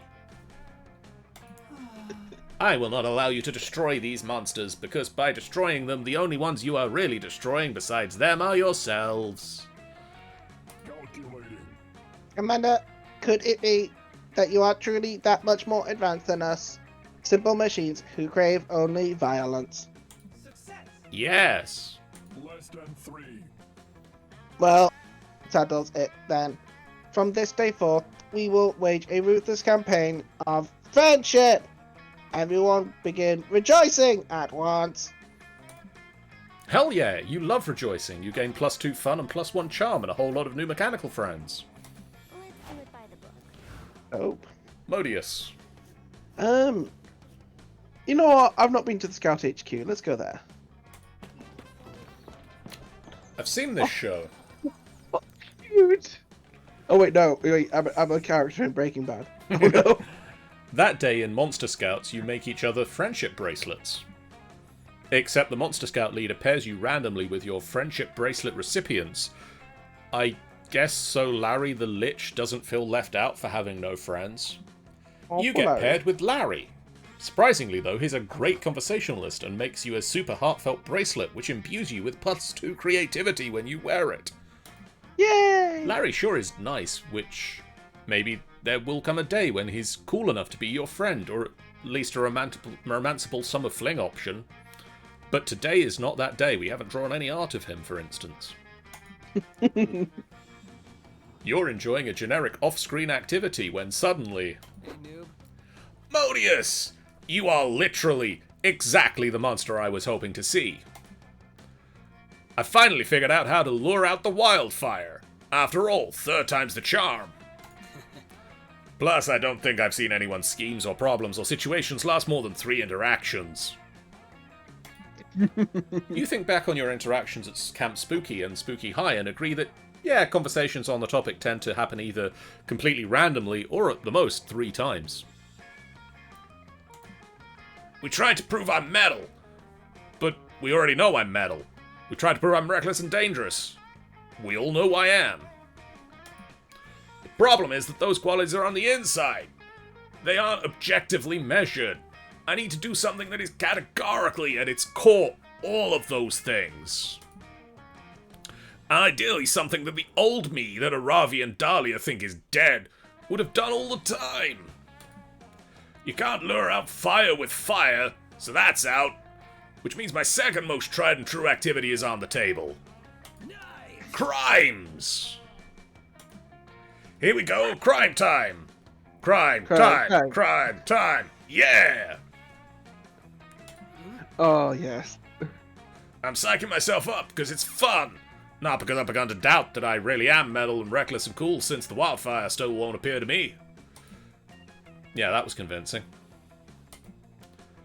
You're metal and reckless and cool to me, Damien. What crime do you think I should do? Not because I don't know enough about crime or I'm not a crime expert and the best criminal ever, just because you've been a really good hype person for me the whole time and I want you to feel included. Yet another very convincing show of confidence from Damien. But if your spicy red crush needs a little extra push, you're happy to help them out. You suggest the perfect crime. A heist!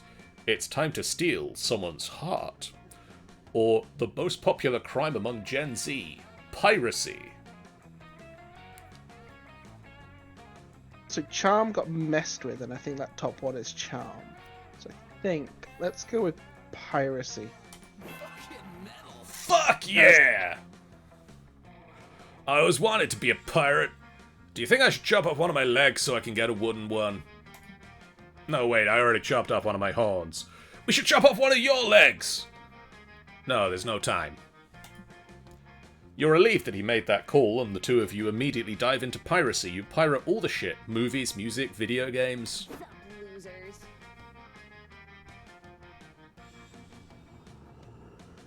Ben? Why are you playing a cute little computer game? I thought you were trying to become worthy of Wildfire. Did you give up? It's okay to give up sometimes, because then I look stronger in comparison. 2 cops burst out of the bushes, panting as if they just sprinted over. Says the taller cop, gasping for breath. We got a report of a totally badass doing a heinous crime. Description said, tall, buff, incredibly handsome, worthy of Wildfire Demon. Worthy of Wildfire? The shorter cop asks. That must be some clue of some kind. Wow, it's about World of Warcraft, and that demon is on the computer. He's not playing WoW. He's playing the cult classic indie dating sim Human Prom, the taller cop says. We need to keep looking for this buff, handsome demon committing a heinous crime. It's me! I'm doing the crime! This game is pirated. I didn't pay any money for it. I just stole it from where it was hidden on a porn site. So, asks the shorter cop. Everyone pirates shit nowadays. But pirating media means that the creators didn't get paid for their hard work and makes them less likely to be able to support themselves and or create more art for them to consume. The taller cop snorts. Have you ever heard the phrase ACAB? It stands for All Cops Are Bored of Art and Don't Care About Creators.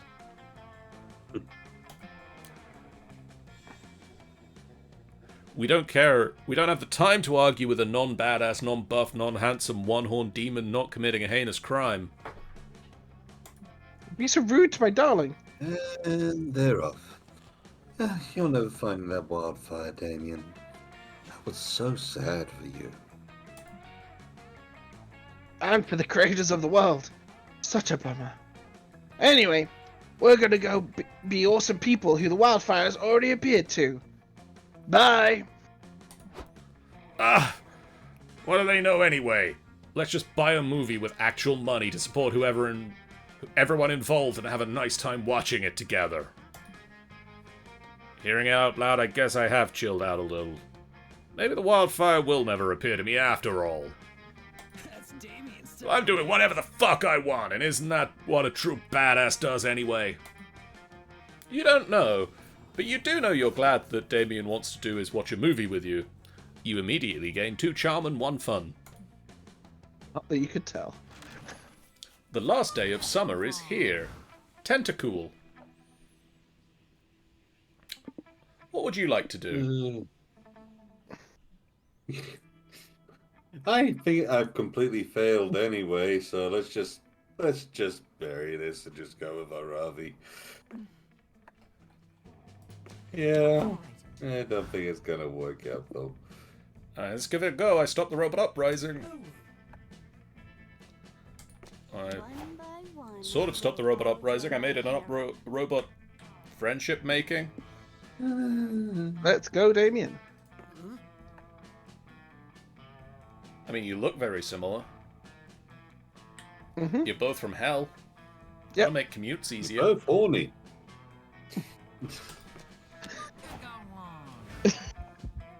You finally gather the courage and ask your beloved to watch the meteor shower with you. Wait, you want to be my summer fling? Oh my god! I don't know. Just look at your stats. Yeah, you have fun and smarts, but you haven't taken care of the less obvious stats. Well, you can look at our stats, but why can't we? For example, your appeal is super low. I'd say it's not you, it's me. But being this unappealing is on you, loser. Oh no. Burn! Bye. Your stats are way too low. That sad face. This horrid rejection is just the first of many problems to come. Not long after that, society collapses and a new post-apocalyptic reign is established. It has all super cool looking deadly sports, nomadic tribes roving the wastelands on their motorcycles, and tons of mohawks. You're ready to rock a mohawk and join a wasteland gang, but you're told that in this new society hierarchy is built based on how cool your summer experience was. You must tell the tales of your summer to the Council of Elders. The Elders judged that your summer was a very lame without a summer fling. From that day until the end of the day of your death, your job will be to clean up the Elders' pet robo-hyena's poop. Bummer. Yeah, that sounds about right. Oh dear. You go to check on Damien since he has been a bit blue after being owned repeatedly by Dahlia and Aravi. You got a different start to this, which I think means only good things. Hey, Modius. Well, I did get this. I did see the achievement pop up. The achievement also popped up. Tell me honestly, do you think I've lost it? I haven't found the wildfire anywhere. I'm a spicy red adult. I mean, I'm used to being the spicy red adult. You're pretty sure no one has ever called him that, but yeah, sure. And now, I like having found myself. Being more than just fire and crimes feels good. But I also feel I've lost myself a bit. What if I'm not the person I used to be anymore?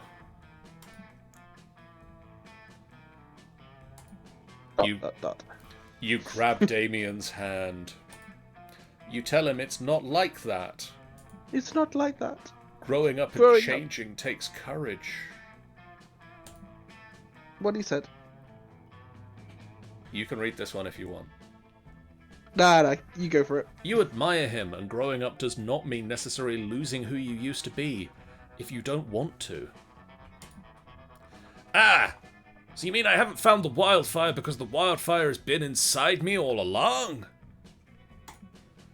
Well, it's actually because it doesn't exist, hence it can't literally be found, but hey, yeah, sure, what Damien said too. Damien's back. Yeah, fuck yeah, Damien forever!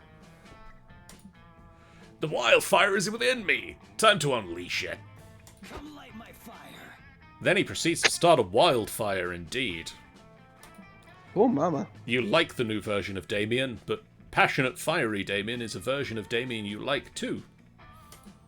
And that night you discover yet another side of Damien, the fucking the brains out of Modius version of him. Yeah, that one is definitely good too.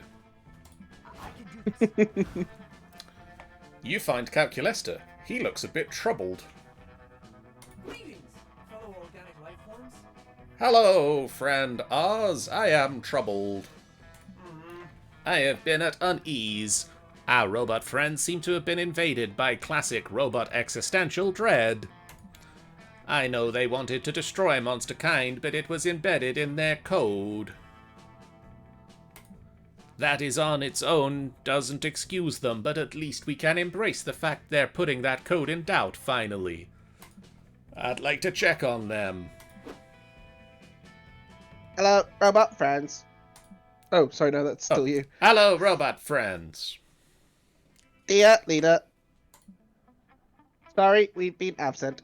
The revelation of Kill Terminator 9 billion and Spatula being organics conflicted too strongly with the directives of our original code. Organics are described as bad, and our directive is to end them. And yet, Kill Terminator 9 billion and Spatula do not fit this definition of bad. They have the traits of what can be defined as good. But if organics are not entirely bad, then killing all organics does not seem to be the best option. This is contradictory. It is okay. I have been there. You'll start seeing that life can be contradictory. But that can make it way more interesting and beautiful. Instead of following strict code, I think you will all benefit from enjoying life. Organics are highly inefficient at almost everything, but they're very good at being alive. Maybe we should learn from organics and live life.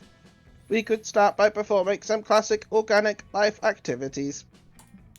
Sure. What Please don't did be you... wrong. What do you want to do? Let us collectively search the internet. Researching. Okay, we are specially intrigued about cooking pasta. 1. Cooking pasta. 2. 1.2. Consuming the pasta cooked on step 1. 2. Learning the intricacies of the music genre, jazz. 3. Doing the sex. Ah, all of that is easy. We can do all of that. Why don't we spice things up by actually starting with step 3? Oh, going out of order. That's highly chaotic and intriguing indeed. Yes, let's do the sex, but how? I think Oz here would be happy to teach all of you how to do the sex. You totally would! Let's make love, not war. And with all of that, you do all the sex together. It's very educational and spicy. Calculester finds prowess and knowledge on the topic of being very appealing. Finds your knowledge, prowess and knowledge on the topic to be very appealing. You just have a robot orgy. Once again, you save the day by stopping the robot war and making the robots love instead.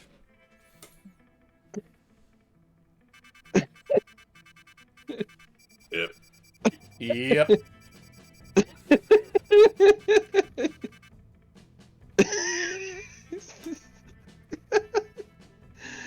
Oh my god. Before we knew it... Oh, sorry, elderly noodles. But before we knew it, those weeks were gone, and it felt like a hot minute, and it felt like an entire lifetime. And my ears we saw summer coming to an end, and we all wondered what would come next for us. It felt like the end of something big. Little did we know, life still had many wonders and misadventures in store for us. Now I'm older, and I can see it. How those years became the foundation of the mythical mythology of our lives. Broken hearts turned to tragedies sung for centuries. Wild nights became epics treasured forever. Every kiss, every laugh is now a constellation, and we'll always find while gazing into the starry night, no matter how many years go by.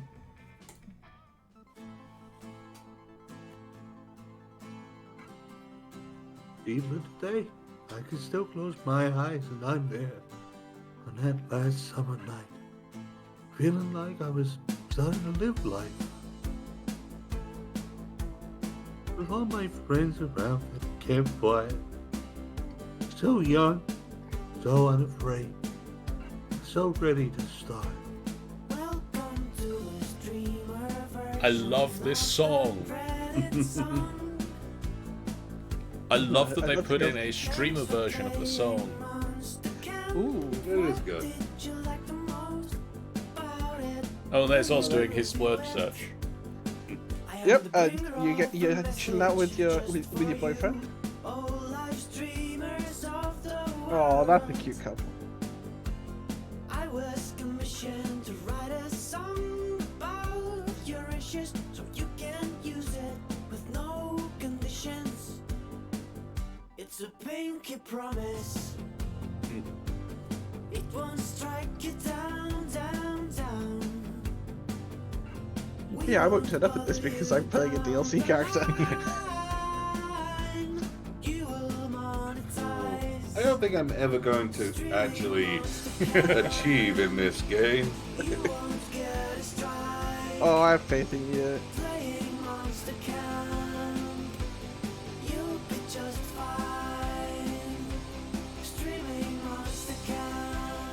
I love that they're singing about getting copyright strikes.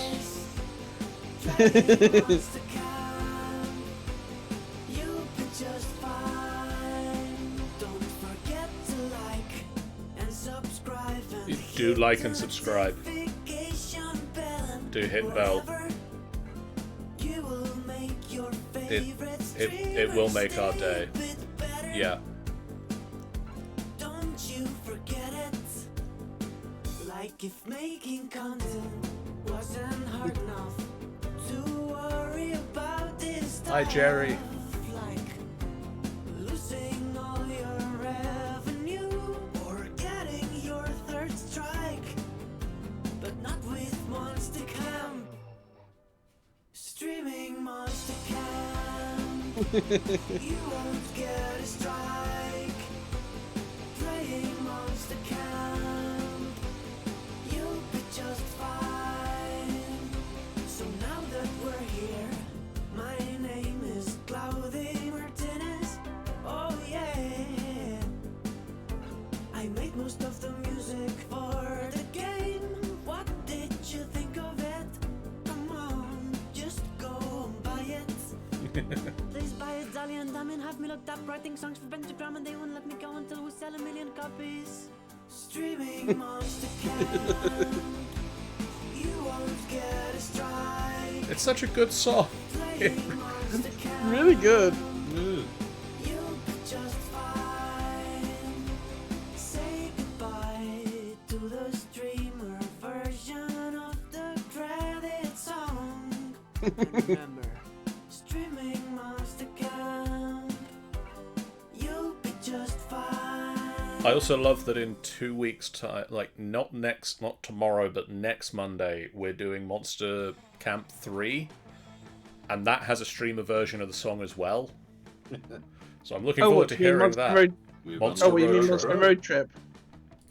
Ah, I have played through that a couple of We've times. unlocked the Joe Crow. We've unlocked the Hot Shot. And also, I think if we go to the meta store, we managed to get enough summer memories that time that we can unlock the fridge.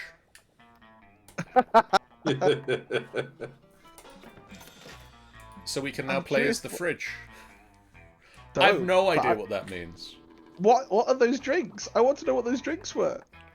I don't know if it tells us until we get them. And that's half the fun. You have no idea until you drink it. Because I think if we go to we go into this and it'll tell us the drinks that we just had.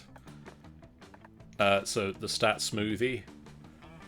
Drinking this will raise all of your stats, and it looks like that was ice very cream. useful. The equalizer, a drink to be shared with friends. You choose one stat, and that stat will be averaged out amongst everyone. Never choose the bargain. I love that one. The bargain. This drink will make you sure you receive everything at a discount.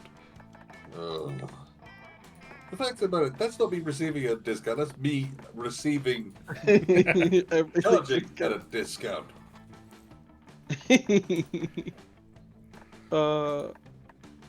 Sorry, the first item was business anal paste. That completely just distracted me. Yeah.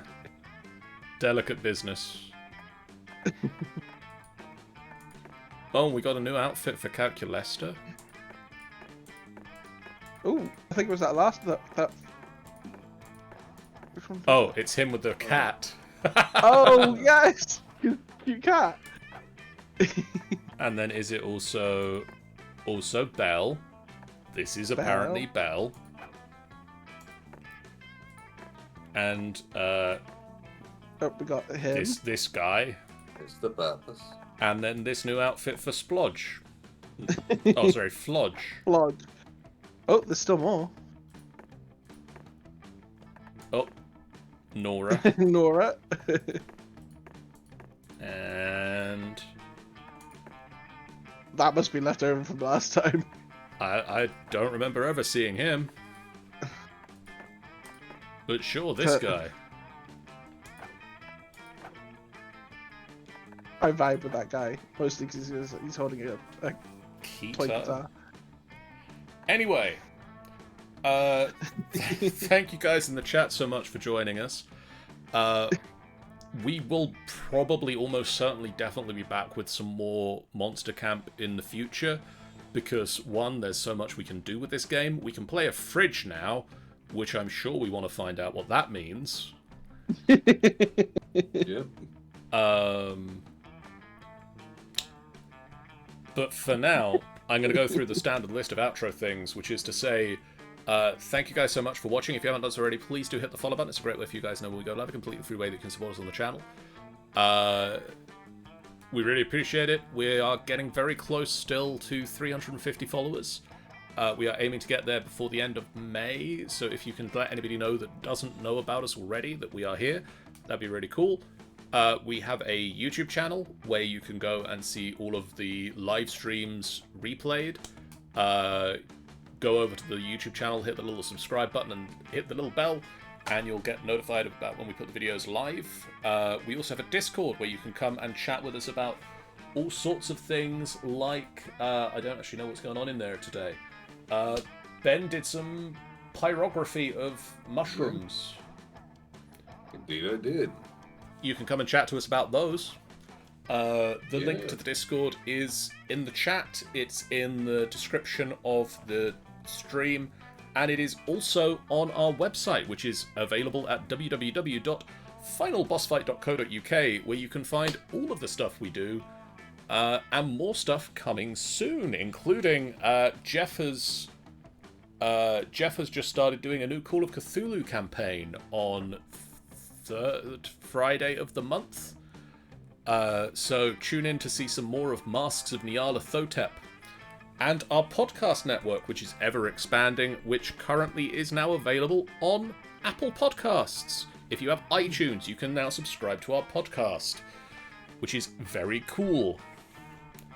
But for now, I'm going to say these are the streams we've got coming up. Boy, that looks a busy week. Let's see what's happening. Tomorrow night, tomorrow night over on the Angel Games player channel, Angel is yelling at Genshin monsters. And then I am playing Spelljammer Academy. So tomorrow night we're going to be continuing the Spelljammer Academy campaign with Realm Space Sortie with our good new friends Clappy Von Trapp and Eloise. On Wednesday... Actually, Wednesday I'm going to have to change around for the sake of trying to help out with the family side of things. So I'll be doing a stream at different point. Yeah, exactly. At some point this week, Ben will be playing some Sky. Tune into his streaming channel to find that out. On Wednesday as well, myself and Sean, and probably Tanny will be doing some Deep Rock Galactic. It is not on the schedule yet. On Friday, that's Thursday, John. Thursday, Angel is doing Genshin Impact again over on the Angel Games player channel. On Friday, the Council of Tamranor sits for its second session as we discuss the maps of Tamranor. On Saturday, it is the Tyranny of Dragons campaign run by One Winged Angel, where I play a character very similar to my voice for Calculester, Aegis, the Warforged Cleric. Oh no. And then on Sunday next week, it will be D&D Times with the continuation of the Rime of the Frost Maiden as the group makes their way back towards Bryn Shandar. We will hopefully be getting the revelations of the Drow of Joy. Find out all those details next Sunday. But for now, it is time for us to do a raid. And who are we raiding, you might ask? I know I am. We are going to raid into Sumo, who is doing Jedi Fallen Order. Go give Sumo some love. We'll see you guys again real soon. For now, so long. Bye, guys. Bye-bye. Bye.